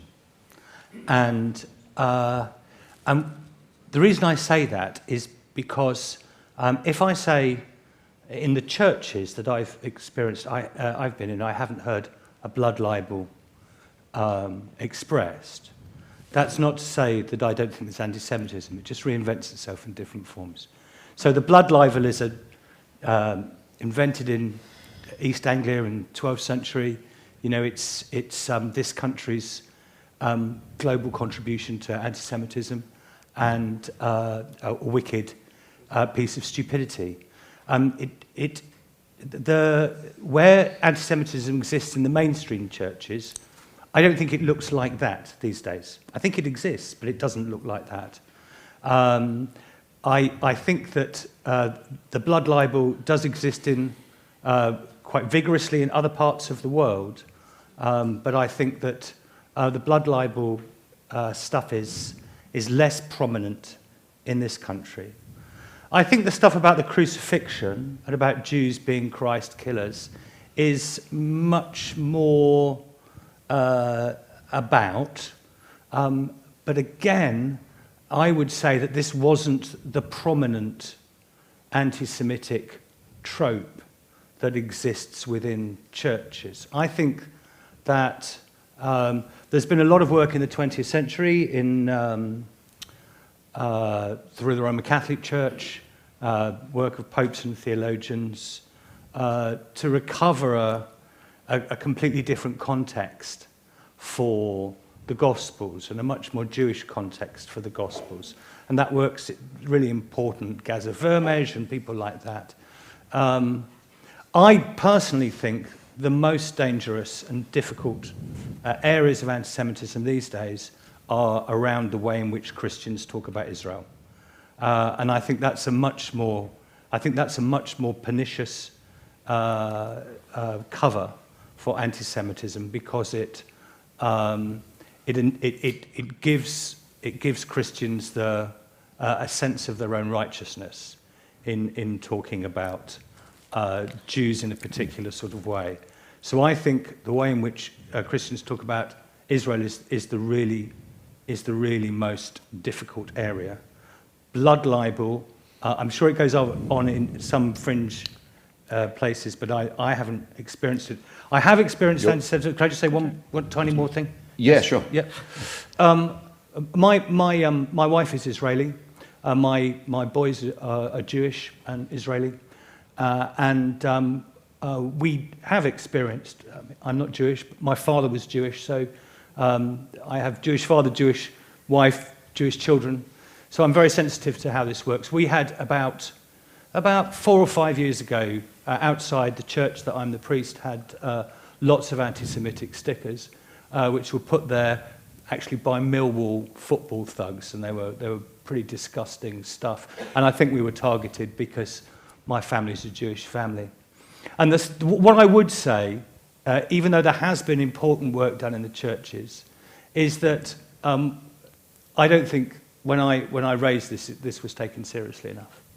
I think some people think this is an issue that's just gone away, that doesn't exist in our society, and they're wrong about that. And the police didn't treat it with any great seriousness. And I later got an email from an anonymous email from a local Christian who said, "I know who put them up. They're a good person, really. Please don't judge them." So I think, oh gosh, that's loud.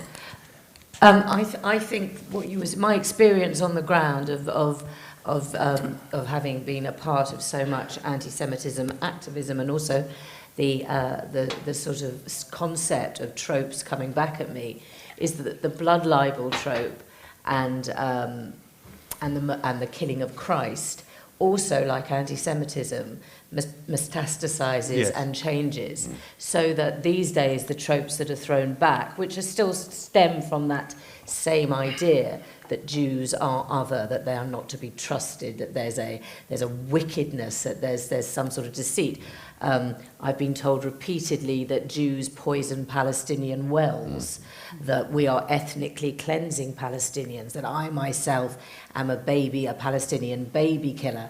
And what I noticed was that when you went behind the profiles of some of the most ardent and fanatical Palestinian activists, there were a couple that we actually got to find out who they were, and they were far-right activists, a guy called Scott Nelson, who was actually pushing a blood libel trope, absolutely going right back to the beginning. And I think that the problem with Palestinian activism is that it often attracts and fig leaves some really nasty anti-Semitism, that if you just pull back the covers of the new tropes and the new vernacular, goes right to the heart of that blood libel idea. And COVID cooperating with that as well. All of the whole So there was thing. We'll come on Yes, to COVID. I mean, Come on it's- to COVID in a minute. But the really important point, I think, should be emphasised, is blood libel is used, yes, in the context of Israel, and the point, I think, for me anyway, is that the characteristic attributed to Jews is now attributed to a nation state. So you do see all over the Middle East a vampire with fangs, Yeah. tearing into Palestinian flesh. It is the same trope. So And also being told that you take Palestinian babies, there are experiments It's the on same Palestinian thing. babies. It's the same thing. That's where Palestinian activism, Yeah. unfortunately, turns into a really nasty, ancient form of anti-Semitism. Indeed. And that's what has to be stamped Indeed. out as well. have a question, Correct. another quick question for Giles from Mark Gordon. Mark, what's your question? Thank you. Continuing on a similar theme, actually, given the background that you just talked about, what examples did you come across of anti-Semitism, of Jewish tropes when you were growing up? And given your background, how did you deal with that as you were growing up in essentially a sort of Christian upbringing as a child and then going into the church later on? And I think actually the question is worth asking of the other panellists as well. Not only what examples did you have, and Tracy just talked about a couple of them, but also how do you deal with them, or how do we deal with them when we come across them? Thank you. I find it more difficult now than I did when I was growing up. It's more alert. I'm more alive to it, and since I was married about 8 or so years ago, and my wife, as I say, who's Israeli and Jewish, and sometimes, like she did this morning actually, sometimes out of solidarity with me, we live next door to the church, we live in the vicarage, so she comes to church, and so sit there, she bakes the cake for everybody and that sort of thing. And then sometimes I'll open the Gospels and read the Portia for the, for the day, and I'm saying blah, blah, blah, about the Jews, and the stuff in the Gospel about the Jews, and the way in which this is they're presented, I find it incredibly difficult. At Easter time, when there's a bit where the disciples are in the upper room, quote, for fear of the Jews. Now, there's a massive, great big bit of scholarship about how that word should actually be translated in the first century. I think it's terribly important scholarship. But whether it should be Judeans or Jews or... but anyway, I say that and I look at my wife and my 5-year-old and my 2-year-old and I'm going for fear of the Jews. And I think to myself, what are we actually doing in churches that's what's written in our scriptures? Now that's really difficult to... you just can't say that's not in the scriptures anymore. Let's pretend it's not there. You don't have to read it. What? You don't have to read it. Well, out. I actually do. I actually do have to read it out. I mean, I could decide not to, But actually, it is a part. So the scriptures are presented, are prescribed for particular services. So, and I think the best thing to do is actually tackle it head on rather than. And there are times when I've cut something short because I'm not going to read it, but I'm not allowed to. But I think there's a real job of work in terms of scholarship to start looking at how we present that sort of stuff, because it's really I find it excruciating. Maybe you should, in the same way as universities are sort of expunging books and titles and putting trigger warnings before certain topics and sentences, maybe you should, maybe in the church as a thought, do a trigger warning or give it a contextualisation. Yeah, I'm not big on trigger warnings. Well, you should be part of the university. I mean, you know, they're taking books off our university shelves. Not big Surely on any they can of do that. it with the I'm not big Bible. on any of that. No.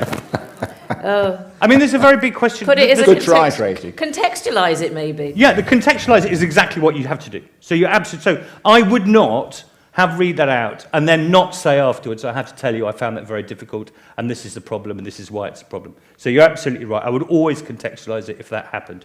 And I also think that translations of what people in the first century would have heard by that is very different to what we would have heard by that. Not least because many of the people who wrote it were themselves Jews. So that was written by Jews for Jews, and in the first century... Christianity having been a sect of Christianity Judaism. wasn't in... Jesus never heard the word Christian, by the way. That was like, he'd never heard the word. Jesus, let's just get this clear. Jesus wasn't a Christian. Let's just make it that clear. Jesus wasn't a Christian. He was Jewish, okay? So many of these arguments are intra-Jewish arguments that you have in the New Testament. The problem is that the sort of vehemence you might have as a family argument looks very different the other side of a family split. Sure. But then, as Tracy Ann is saying, maybe it could be recontextualised if the content itself can't be changed. I'd like, if there's time, I want to move on. I want to move on to other things, but maybe if there's time later, we could talk about Nostra Aetate and God's Unfading Word, which Lambeth Palace issued 2 years ago, which is, crudely speaking, a big apology for some of this stuff. And what are we going to do about it? And I'd be surprised if anyone in the audience has heard of it. Any hands go up? God's Unfailing Word, published 2019. God's unphony word. Unfailing Word. Oh, unfailing Nostra Aetate is people. That's quite well. That was in 1964, I think, or something. Yes. So anyway, if we get time, we'll come back to it. But let's move on. We have another challenging question from Richard Bolkover, but I think it's online. Richard, can you hear us? Hi there. Good evening, and thank you very much, Mark.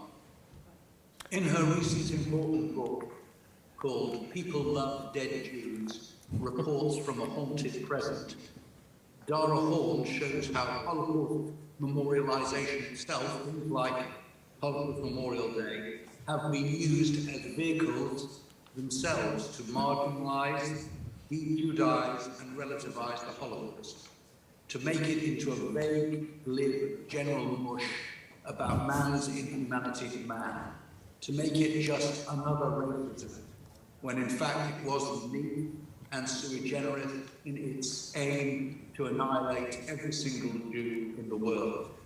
So much so-called Holocaust memorialization provides ultimately misleading stories of redemption, understanding, and forgiveness. But most Jews were not fortunate enough to be survivors or refugees. They were killed, and in their millions. It also ignores the fact that it was no historical aberration. It was not just about the Nazis. Rather, as has been mentioned, it was a continuation of an anti-Semitism that long predated it in all of Christian Europe and in Muslim lands, and which is still very much alive today, and much of it is directed, as has been mentioned, against the Jewish state of Israel. I believe things like Holocaust Memorial Day and Holocaust memorialization generally therefore serves no purpose unless it focuses also on the Jewish living, not just the Jewish dead, including focusing on the Jewish Renaissance in Israel. Do you agree? Well, yes. Is that enough? There's a huge amount there, Richard. I think that the bit that maybe we should focus on is the thing about Holocaust memorialisation being perhaps a little bit lowest common denominator and the Holocaust being de-Judaized. For me, that's the interesting part of the question. Maiken Umbach, how about you, giving your views on that? I like the book a lot. It's very provocative, and some bits of it make for uncomfortable reading, but I do think it's powerful. One of the things that really struck me is Darahon makes a comparison between Holocaust testimony recorded in English, in American English, and testimony recorded in Jewish, and the differences between it. And if I can summarize it and slightly simplify it, the point she's making is that the English language testimony panders to an American audience. Every testimony is about love as the kind of central idea, and I guess it's what you mean when you say it's mush. Whereas the Yiddish testimony has incomprehension, anger, bafflement, vengeance, all kinds of emotion, very little love in that. And given that about 80% of the people who were murdered in Auschwitz spoke Yiddish as their first language, I think that should give us pause for thought. That said, I disagree that Holocaust commemoration is in itself the problem. I think my answer would be we need to make more of an effort to link it explicitly to the present. It becomes a problem if it is only commemoration. The commemoration, to my mind, needs to be a starting point of a journey of self-discovery and self-interrogation of us as a society. We've already mentioned some of the tropes that still circulate, are revamped by social media in particular. Anti-Semitism, the Nazis are very good at casting these in neat propaganda formulas and images really crucially, that you see these things on Twitter, the European Football League as a Jewish conspiracy, and the image that accompanies it is from Der Stürmer. It doesn't say it, but it is, right? So the imagery is still with us and is constantly being recycled. But it's the tip of an iceberg in a much longer and ongoing history, and I think one that is very much still alive and kicking today. One thing I would add to what was already being said about this recycling, not all anti-Semitic conspiracy theories explicitly name the Jews as culprits, right? You find these images, they have a life of their own. They become, there's a secret cabal of people, they're global, they're unpatriotic, they're these global networks, they're all connected to finance, and they're all operating in the shade, and nobody knows who they are. And sometimes they're labeled as extraterrestrials, right, who obviously control Google, or as lizards, or all these things. But really, it's the language of anti-Semitism, which is dressed up in different guises. So you can be anti-Jewish without even realizing it. Yeah, it's the structure of conspiracy theories. And some research that colleagues of mine and I a little bit have done shows that at this point, about 50% of the UK population believe in at least one conspiracy theory. That's the scale of the problem that we're actually dealing with. So if you believe in extraterrestrials, why does that make you an anti-Semite? Because they're almost interchangeable metaphors. You see it also in people suddenly becoming Jewish who aren't, right? Bill Gates has to be Jewish. Oh, because he's another of these guys who operates in the shade and controls everything. Well, this is a reference to injecting. If you're an anti-vaxxer, you don't want because you worried that Bill Gates is going to inject that is one of the many variations of it, right? So then he suddenly appears as Jewish, even though he isn't. There you see how it's not just about targeting Jews by name, but using Jewishness as a metaphor for everything that is wrong in the world in a sort of populist backlash against elites, against intelligence, against expertise. Yeah. Okay, we're going to move on. I'd like to go now, if I may, because I'm conscious I'd love to hear from Julie and James. So this is a question for Julie from Tally Crickler on Zoom. Tally, can you hear us? We can see you. Yes. Yet to hear you. We can. Tally Bednar. There you are. Hi, Tally. Hi, and thanks a lot so far. It's great. really fascinating conversation, so thank you. So, Julie, you co-founded Nissan Nashim to bring Jewish and Muslim women together. Among other things, the website said, we believe in the ability of women to build cohesion and positive change. Assuming you agree it is too simplistic to infer it is always men who are always the baddies, how can women include men in the process of positive change? Julie, it's all about men being baddies. No, I think, look, thank you, it's a great question, and thank you so much for having me here. I think that we've never said, you know, I always say that I love working with men as long as they're the right kind of men. But I think we felt that when we were talking about it, and actually it started by conversations within both Muslim and Jewish communities about gender, about lack of, you know, women in leadership, for example, how you know, places of worship play out, what the roles are of women there. And it, you know, there were a lot more similarities than I think people often realise, and some of the conversations started from that.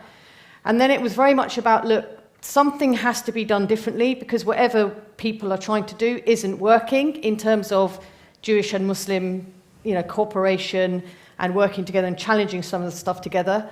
So there was very much that. And also I think women, generally speaking, not always of course, can be more relational, and it becomes much more social and more connectivity through friendship. And we actually put friendship right at the heart of what we were doing, and still that happens now. And very much saying to people, you know, develop the friendships and develop the trust between each other so that you can then go on to do great things in society together, but also, importantly, talk about the difficult stuff. Because once you have a trust and a friendship with somebody, you can pretty much talk about anything with them. And I think one of the things that I'm picking up from here already is, you know, I totally agree that there needs to be much more conversation about what do we do now. Of course, the remembering and very much bringing those stories and those people's memories to us all the time is very important. But I think there's something, you know, there's a lot of work that needs to be done still between people. The very basic stuff about bringing people together. How many people in here never sit with Muslims and talk to them, and vice versa? How many Muslims, you know, have never spoken to the kind of people that we have here, or all of you, about any of these issues, and just put them out online or between each other? And, you know, those conversations and that trust that comes when you meet people and develop those friendships is crucial. And that's really what we put right at the heart of what Nissan Nashim was doing. So it's certainly not anti-men by any stretch of the imagination. And actually I've had a few people, including again recently, men, saying to me, you know, should we, could we, you know, do we? And I said, look, go off and do whatever you want. You know, whatever people can do for me is better than we've got at the moment, which is not really good enough. But is there an assumption, Julie, in setting the organisation up? And Denise is welcome to say her 2 pence worth of this as well, that if you want to overcome some of these misperceptions that we've been talking about this evening, some of the tropes and the conspiracies and the hatreds, that you're best to start with women because they're more open-minded? Is that what it's about? I mean, potentially. I would say that when I get backlash from people about the work that I do, whether it be working with the Jewish community or whether it be other things that I do, it's often Muslim men that will attack me first. So I think that what we do is not say that it's only among women. It's definitely the messaging and I think the symbolism of it is important. The fact that we do this work, and you know, even through the difficult times, as we saw last summer, you know, this kind of work becomes even more important than it was before. So I think there's definitely something about putting those messages out and showing people what's possible. And, you know, dare I say it, I think sometimes there are less egos in the room. There's less kind of politics, let's say. How very dare. Unbelievable. Unbelievable. Right. And, Julie Siddiqui, thank you very much. I also also, don't you think that education and winning these battles often starts at home? Yes, it starts at the breakfast table. It starts at so I think women have often been at the forefront of these things, but are not seen at being at the forefront. I think it's great that so much of this dialogue can and should be female-led. Yeah, that's often where the root of it is. Yeah, and I think there are issues around leadership and who's in charge and all of that in both our communities, and who speaks for us and all of that. And I think that women taking charge and very much being leaders, that's how I see all of the women that work in Nisan Hashim, very much proud of that. That it's not easy. It's not easy with people who are, I particularly think some of the Muslim women in Nisan Hashim doing this work when they're very much rooted in their communities as well, and speaking and doing it and showing that they're doing it and talking about it online, is brave. And I think I really salute them for that. And I think the more of us that can do it can only be a good thing.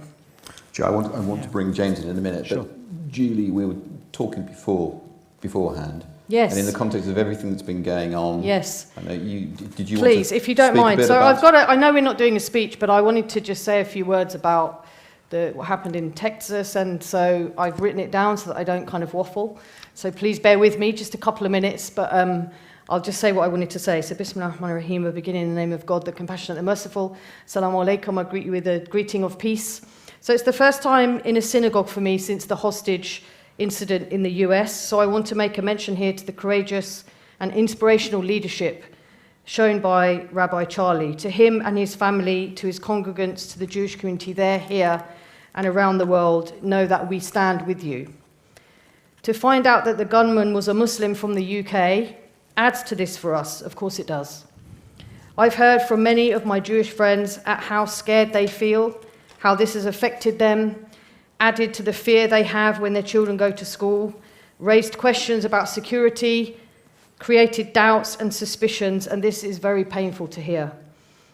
Of course, one man identifying as Muslim cannot represent every Muslim, but we as Muslims cannot shy away either when the issues are there and they become even more apparent at times like these.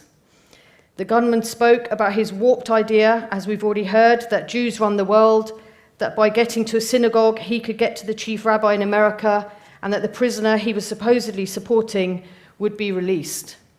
I don't need to tell you that Holocaust denial and anti-Semitism, as we're talking about today, are a very real part of all of our lives. And social media has given even more of a platform to keyboard warriors who make flippant comments in seconds that can cause untold harm and repeated trauma to many. Just a few days ago, an imam friend of mine posted a photo of himself with a Holocaust survivor. Under the photo were some kind comments, but also one that said, and please excuse me for the way I'm going to say this, but I wanted to say it as it was. So the comment basically said, I hope Holocaust will befall on them again. #Free Palestine.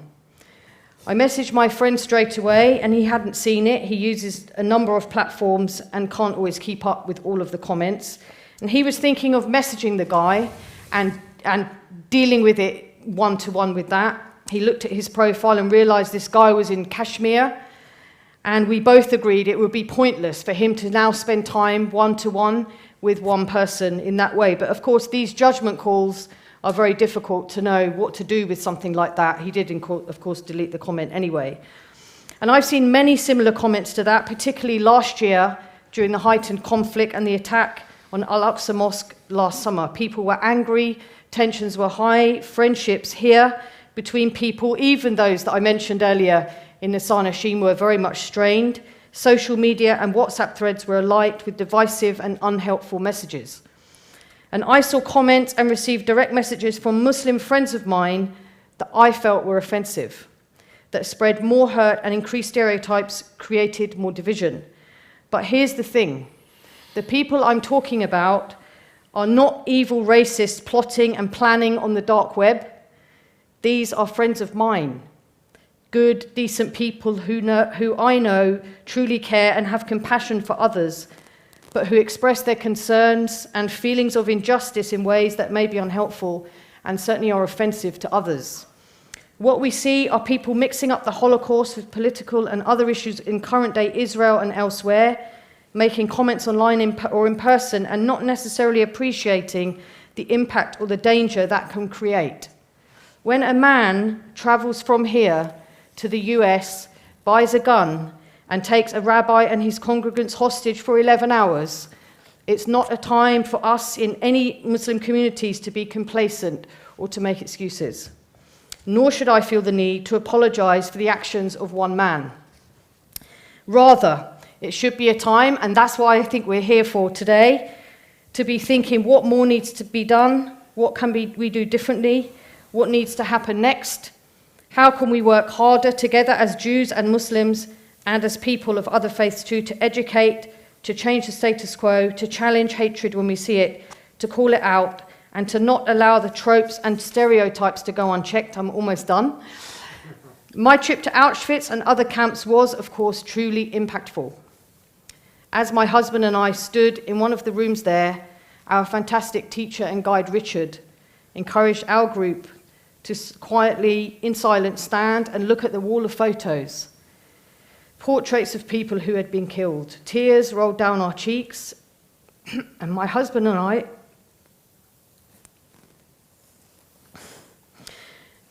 were mostly drawn to a photo of two young men who looked like our sons. And these stories are powerful, of course. Thanks. Keeping the humanity of those who died at the forefront of what we do is key. Helping people to walk in the shoes of others, and here in the UK we need to introduce people to each other more, to talk, to learn, to connect, to develop friendship, and to trust that only comes with time and effort, and most importantly, be prepared to listen. When the Tree of Life Synagogue massacre happened in Pittsburgh in 2018, I cried. I cried because I have been in synagogues like that. I know what would have been taking place in those moments before it happened, and I have friends like you here. I knew what they would be going through on that Shabbat morning. So I look forward to today's discussion and for us all redoubling our efforts to do more, to create environments where people are prepared to listen, to learn, and to really walk in other people's shoes. Thank you for your kindness, and thank you particularly to Mark for allowing me to do this little speech today. Well, thank you so much. Thank you, Julie. I think you just all seen someone who's a real sentient human being.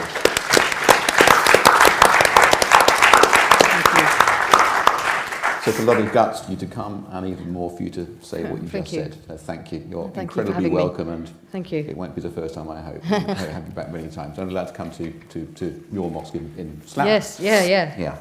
Okay, on we go. James sitting there getting hypothermia out on the wing. So I've time for a question for poor old James. So I'm going to skip some of the order, chaps. That's a cue. And we're going to go, please, to Laurie Wiseman, who has a question about, this is just a completely different slant of the debate now, about the role of social media in propagating conspiracy theories. So Laurie, if you're there, what's your question, please? Yeah, thank you. Good evening, Mark. Good evening, everyone. An amazing and very provocative and very moving evening. Thank you very much. We've alluded to social media somewhat in the proliferation of hate speech and misinformation. And yet these powerful companies remain predominantly unregulated. So this is a question to James. I wonder what Google can do in its various platforms in reality to combat misinformation and hatred. Thanks, Lawrence. Can you this one? Yeah. There we are. Thank you. Thank you, Laurie, for the question. It's a really good question. What can Google do? What can the other social media and tech platforms do? And I think, particularly, hearing what we've heard thus far, it's clear we must do more. I think the old sort of statement of, with great power comes great responsibility is ever and, even more true now than ever. On our side at Google, we do everything we can to minimize the propagation of misinformation, taking videos down, taking comments down. I was just reading today, I think in the last 3 months we've taken 5 million videos down, 7 million channels, 1 billion comments have been removed. But I don't think it's enough. It's clearly not enough because this stuff's still going out. And I was thinking about it all weekend in advance of this talk. And I think one thing becomes clear, and it goes back to what your brief, Mark, in terms of education. There needs to be more proactive education. Like, I was looking for good Holocaust education on YouTube today, and it was difficult to find. Now, that's partly, I suppose you could argue, it's partly due to the indexing and, you know, how things show up, but I just don't think there's enough good stuff out there. And actually, I mean, I don't want to throw you under a bus, but like when I asked you about your YouTube channel for the Holocaust Museum, there was very little on YouTube. So if I were looking around, I wouldn't be able to see the incredible content you've made. Lots of it's on Vimeo, which is great, but I think we all have an obligation to make sure that content is out there countering the misinformation. It's not enough to get upset, to shrug our shoulders, to wring our hands and say, oh, this is terrible, how's it happening? We've got to regulate. Yes, we do have to regulate. Yes, the laws in every country have to be followed in terms of Holocaust denial, any kind of incitement to violence, etc., etc. But we need to, I think, come out fighting with messages, including all the testimonies that, you know, that we see that are out there saying, look, this is what actually happened. It has to, every time one of those videos goes up, rather than saying, just take it down, which we must do, let's take it down and put something up that sets the facts straight. So regulate and also educate. Agreed. Okay. So then there's still a suspicion, may I say, that even if you put great content on YouTube or wherever, that the algorithm set by the masters of the metaverse will make sure that unless you pay them squillions... We're not the metaverse. I can't take responsibility for Well, I meant it with a lowercase. Okay. I know. That unless you pay your squillions in advertising, that your great content will be bottom of the table. Could you just talk a bit about how algorithms work in regard to this? In simple, you got the wrong guy. Terms. Because not everyone's a techie. No, of course. The way that, algorithms is just a fancy name for just the programming and the data calculations that take place in milliseconds to try and deliver the best possible content or the best, whatever it might be that you're looking for in response to a question or a search query. Like all of us put a query in, and we expect to get the most relevant result immediately. I think to your point, Mark, you're saying like often content that we might find distasteful ranks more highly, or particularly if it's false. And I think that is partly a regulation point. It's partly us making sure that all of these big tech companies are well regulated, to that specific. But also making sure that there is good counter information on there, and that it gets lots of views. And it's not a question, I don't think, of throwing loads of money at it, because I don't think, as you mentioned, like these keyboard warriors, around the world who are pushing like Nazi tropes, they don't have a lot of money behind them necessarily. Sometimes they do, sometimes they don't. But I don't think that's the key. I think it is about making sure that there's a volume of good content that's pushing messages of education and positivity. Not falling into the dead Jews trope either.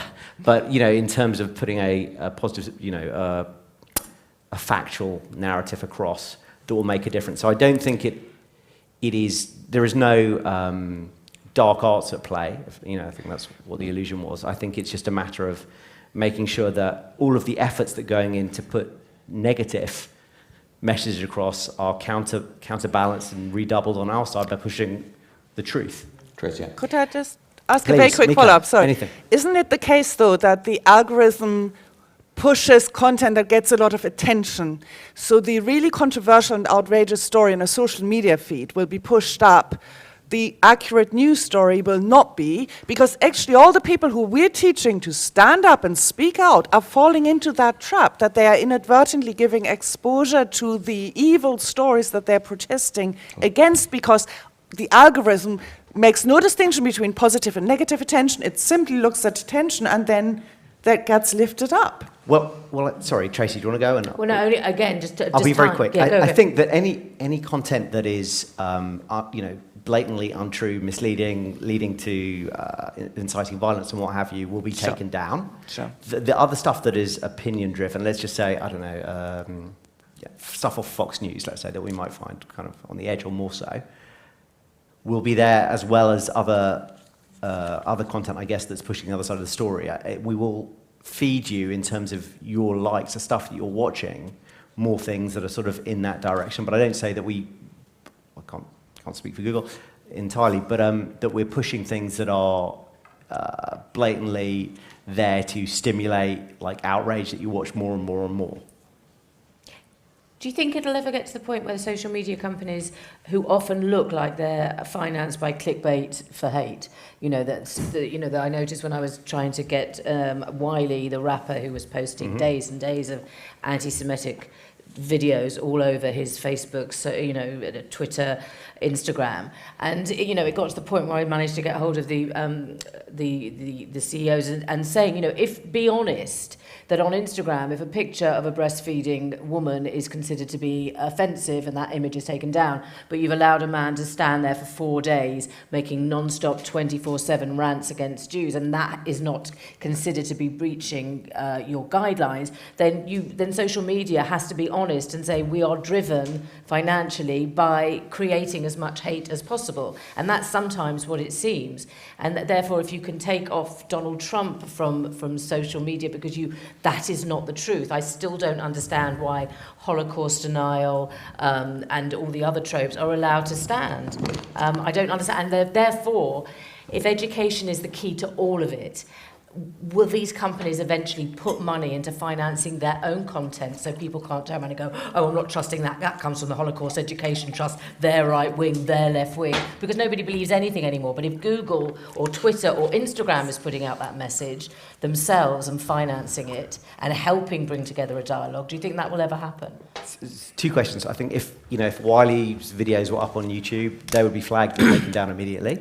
And if they weren't, that's a problem on our side. But I think they should be. Eventually they did, but it took a lot of a big, massive But I think that we have to, that's our responsibility entirely. I think in terms of funding, I can say that for Holocaust Memorial Day, there will be a YouTube homepage takeover with content that is classed as being, constructive, fact-based content that will be on there. And I think that's something we should continue to do. We are also funding initiatives where more and more of that content is being made, not just about Holocaust Memorial Day, but any number of things that are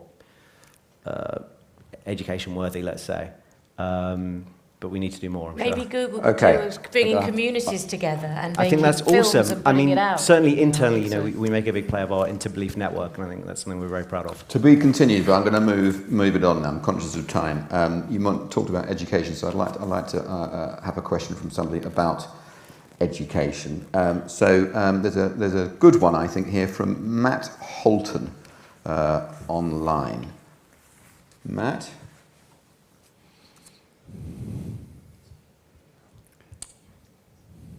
Or maybe not Matt. I could ask his question for him because I know what it is. Ask his question, Shall go I? on. Yeah. He's there, he's there. No, I don't want to do that to him. Oh, no, he's gone. Oh, you tease, Matt. Oh, he's there. There he is. Go. Yep. Matt, the floor is yours. Oh, hello. Sorry. Thank you very much for allowing me to ask my question. Already a lot's been discussed on education, but so many schools do teach World War II, but yet many schools omit the Holocaust or they skirt around it for various reasons. Perhaps some teachers feel challenged or sensitive. What do you think could and should be done to overcome this? So just to give people some context here, Holocaust education is statutory on the school curriculum, but it was reduced in 2013, and the amount of hours that are given over to it are really insufficient for students to engage with it in any material way. But even worse, what Matt's question is saying is, in those few precious hours, do teachers actually meaningfully engage with the topic? Maiken, your views? Yeah, so the problem is at the moment it's compulsory at Key Stage 3, and that's only in the national curriculum, not in the academies, although most of them follow the same guidelines. The reason is that is before you can drop history as a subject to make sure we get to everyone. It's a strong reason because from as early as GCSE you don't have to do history anymore, so if you move it later in the curriculum, then you're only capturing those who are still doing history, or sometimes, where RE or English or whatever might have a connection to the Holocaust through a particular topic. The other challenge that you mentioned is the reluctance of teachers to engage with it, and the fact that we're seeing a very, very traditional, and some might say outdated method of teaching the Holocaust compared to what else is happening in the curriculum. We've worked with teachers and we found that a lot of it is very kind of top-down because teachers are so afraid of the topic and of letting the debate spiral out of control that they simply tell, here are the facts, here's what you need to know, now repeat. And that is not engaging for students. Everywhere else we've seen this inquiry-based learning, you know, it's led by the students, it's their questions that they bring to it, and we've not properly done that in Holocaust education. So some of it is about strengthening it as part of the teacher training.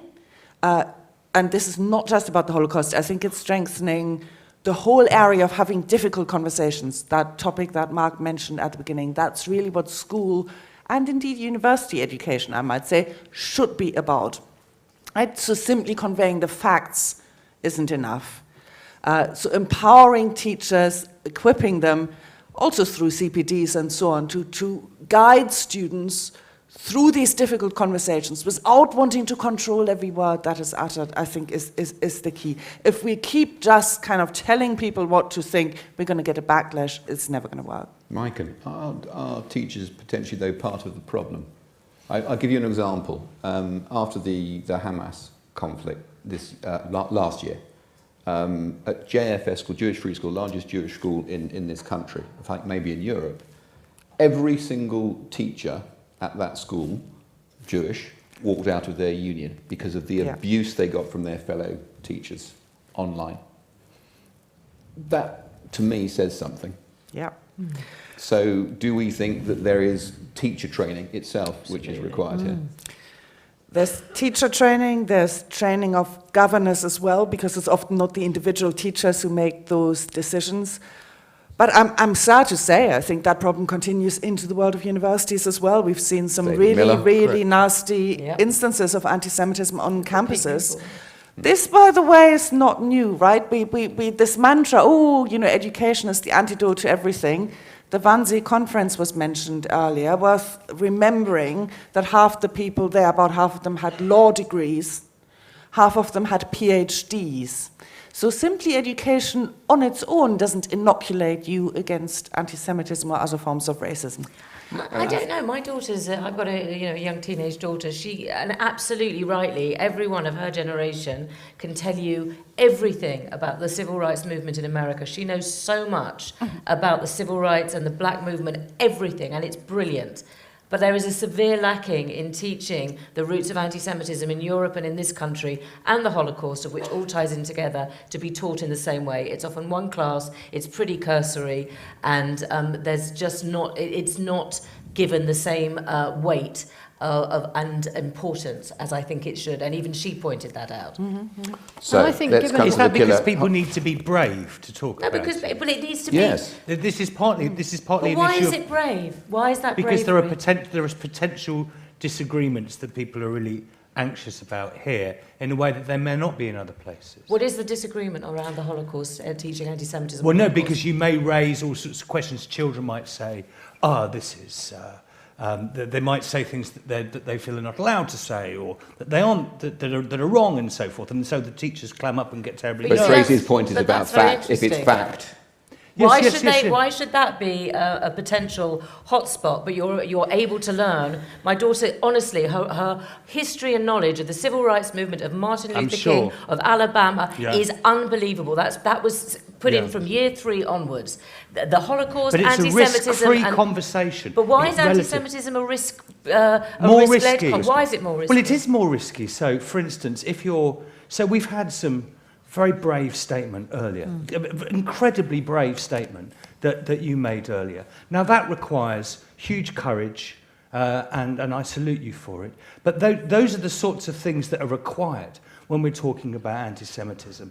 Now I think that I think part of the problem is that teachers, and we have to address this somehow, are actually much more afraid of talking about the Holocaust and anti-Semitism than they are of talking about the civil rights movement. My daughter said that the way that it was taught was literally it was the Jews this and the Jews that and then the Jews this and then the Jews that. That's wrong. You need to have faces. You need to personalize it. You need to take it. it needs to bed in much earlier as a problem of othering, like all other forms of racism. And it goes back to Do Jews Count? Anti-Semitism as a form of racism, in the same way as all other racism has been really bedded in our education system, has to go in. And that comes down to our history of Jews in this country, our our flirtations with fascism, our flirtations with otherism, our crucifixions of Jews at cathedrals around the country. These pieces of history, the March of Mosley, all these things, my daughter doesn't know and her generation, and in fact many people, don't know a single thing about, and that is a lacking in our education system. It's not seen, I would say, it's not seen as a racism. And the word itself, anti-Semitism, obfuscates. Exactly. People don't know what it means in a person in the street.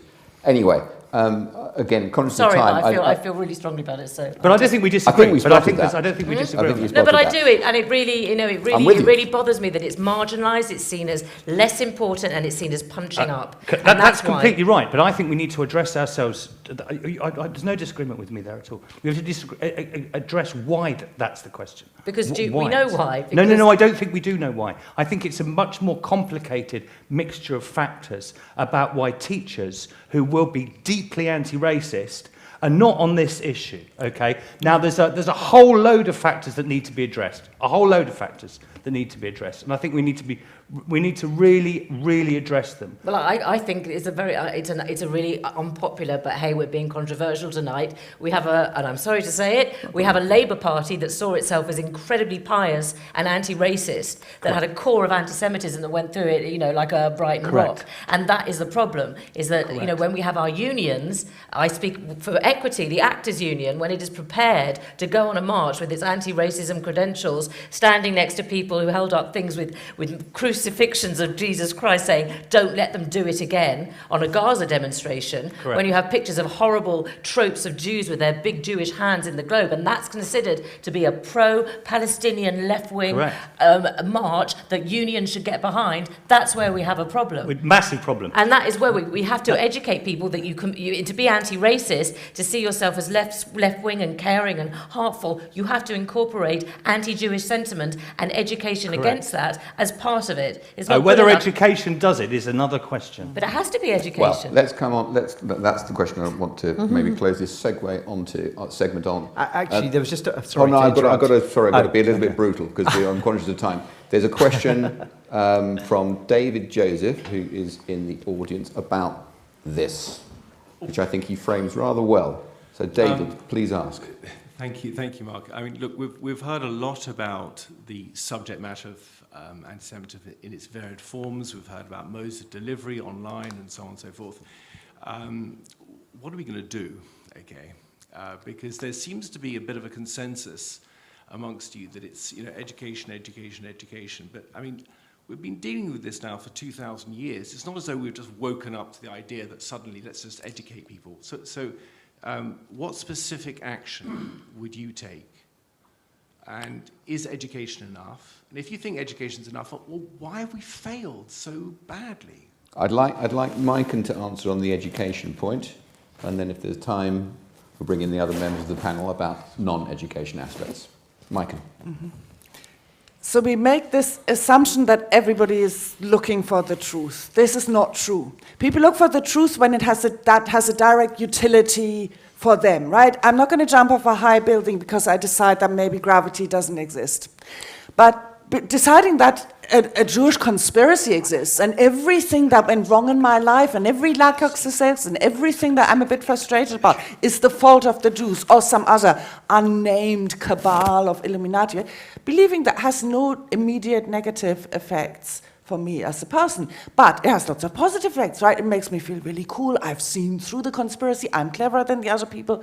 I find a group of like-minded people online who tell me how clever I am. So there are lots of kind of side benefits, right? And I think we need to be honest about that people for perfectly selfish reasons find it useful to believe this stuff. The question is, how do you wean them off that, right? It serves a purpose. Simply telling them the fact, every study shows, simply factually correcting does not wean people off the conspiracy theory belief.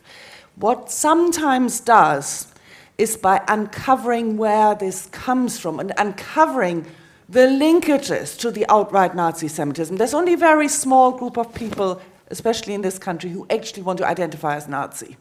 So if you show them that what comes across as this, nice, sometimes quite left-wing, in solidarity with this anti-apartheid, anti-colonial, whatever, actually is informed by the imagery that Goebbels was promoting, that Himmler was promoting, that was all over the Stürmer and so on, how closely related this still is to hardcore Nazi ideology. I think that helps to this. It's really about empowering people through education. I think not just telling them facts, empowering them to see these connections that will then motivate them to say, oh, no, actually that I don't want to be part of. That's rather good. I think. You say 2,000 years of education. I suppose it's what do you call education? I think we have been, but hey, I'm saying it all tonight. I think we've been very complacent as a community in this country. I don't think we've reached out enough. I don't think we've reached out to stand up for ourselves enough in a vocal area. I don't think we've reached out to make across the board for community. We're inward looking. We look after ourselves, and I think it's time that we have to speak out, go out, reach out, make community connections, and fight for the fact that, with David Baddiel's book recently and so much of what I've been doing and others, we count. We have a right to be here, and we have a right, when we turn around and say that is anti-Semitic, not to be told, oh, but what you mean by that is you don't want to pay more taxes, or what you mean by that is it's not right. They wouldn't do it to any other minority, and they shouldn't do it to us, and we have to reach out and help others, and they have to help us as well. I want one more question, because I want to end on this question. I think we all pride ourselves at South Hampstead and the museum on being open-minded.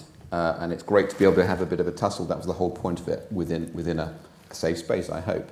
So there's one more question which reverses the tables slightly, and I'd like to kind of just end on that, because I think it demonstrates what certainly the Levine family here are all about, the rabbinic family. So the last question I'd like to come from Rebbetzin Lindy. I don't think she's in the room, I think she's online. And it's a question for Julie, and it's a rather good one. Lindy. Thank you.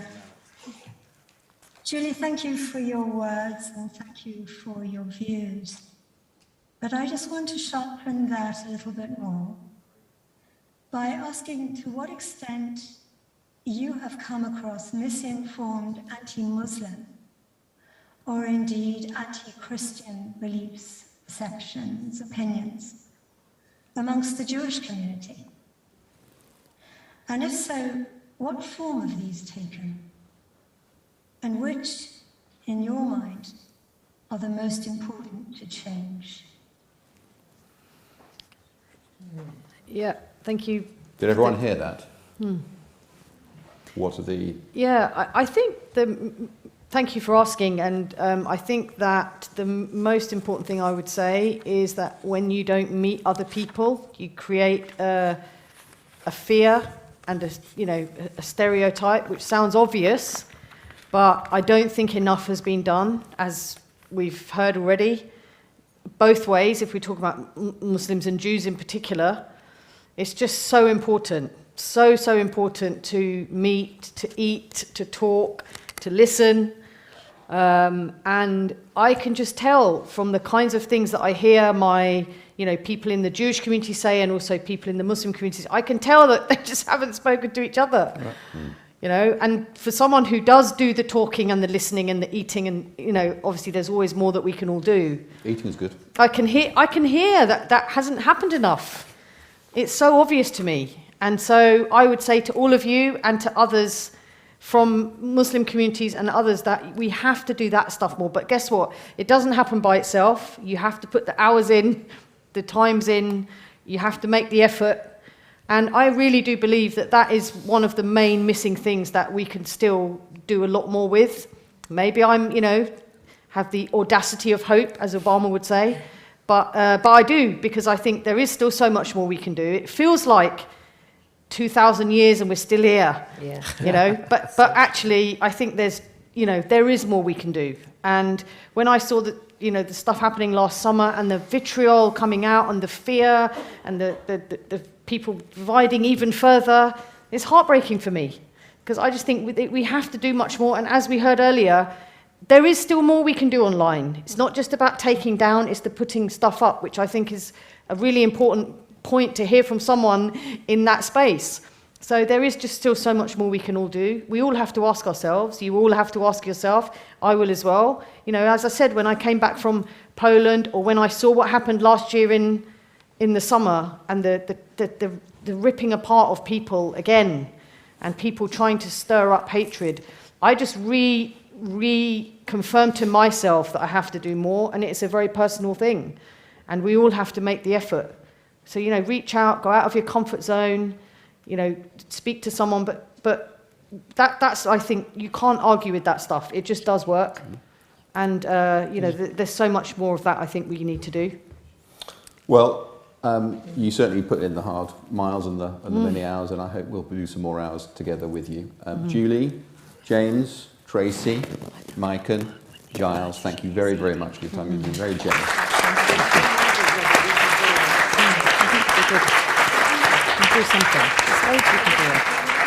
Thank you, Mark. Thank you, panelists.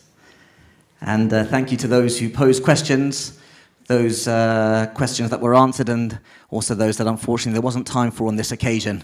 But hopefully we'll have you back, or you can give out your email addresses and they'll reach you that way. We appreciate them all. That was truly a packed hour with material for us to ponder over for many more hours. So thank you, each of you individually and together as a wonderful team. We will be continuing the discussion in a slightly different way over the next week, as Camden schools are invited to participate in a free, expert-led virtual program which includes 3 options now displayed on the screen. The first is a webinar exploring one day the theme of Holocaust Memorial Day in 2022. The second is a webinar to hear a Holocaust survivor share their experience. And the third is an educator-led interactive workshop exploring one day, which includes a virtual visit to this synagogue with me to experience Judaism as a living faith. We are not just talking about things in yesteryear. We're here today, and there's a story to share and want to interact with through discussion that we have with other people of other faiths and none.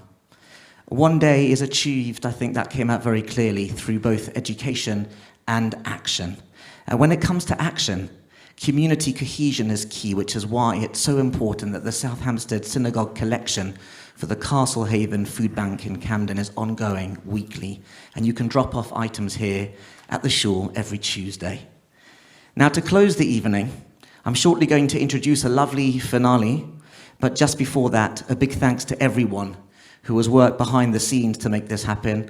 We mentioned our partners earlier, but they're also the unsung heroes, our talented South Hampstead team of members and staff. Here's one behind the camera and a whole bunch of people everywhere. There's one sitting very quietly over there who does so much for the community, and lots and lots of people who get behind this place to make it tick, so thank you. The Uptown Events team and Atomic Sound. You've almost been sleeping here to get this going overnight, and you've really linked us in person and online. One day, hopefully, we'll all be together. So, the finale. Matisyahu, the reggae artist, had a hit song, One Day, which will be performed by Benji Miller, one of our very dear young members of the synagogue community and the grandson of Holocaust survivors. Benji, take it away.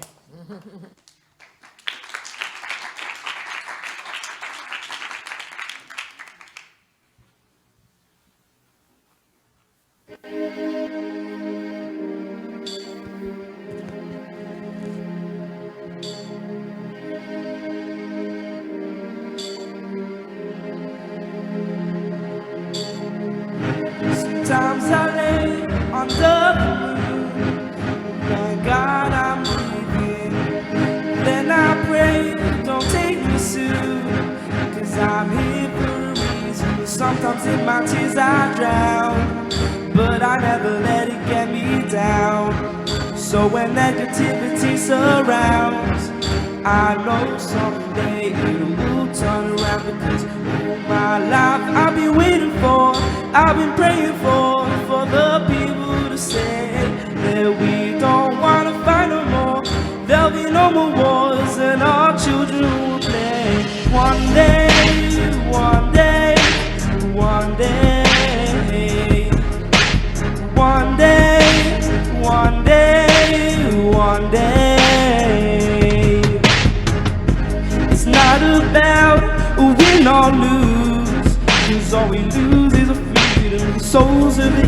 streets and blood-drenched pavement keep on moving, though the water stay raging.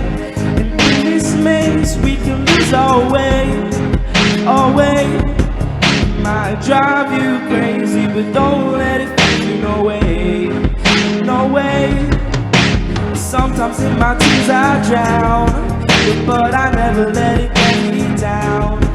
So when negativity surrounds, I know someday it'll all turn around, because all my life I've been waiting for, I've been praying for the people to say that we don't want to fight no more. There'll be no more wars and our children will play. One day, one day, one day, one day, one day, one day. One day this all will change, treat people the same, stop with the violence, down with the hate. One day we'll be free and proud to be under the same sun, sing songs of freedom like why oh, why oh, why oh, why oh. All my life I've been waiting for, I've been praying for the people to say that we don't want to fight no more, but there'll be no more wars and our children will play. One day, one day, one day, one day, one day, one day, one day, one day, one day, one day, one day, one day, one day, one day, one day, one day, one day, one day.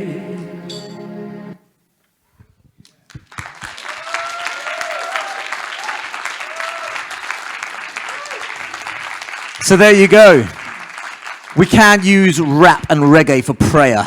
One day, indeed. Thank you, Benji. Thank you, everyone. Keep on singing.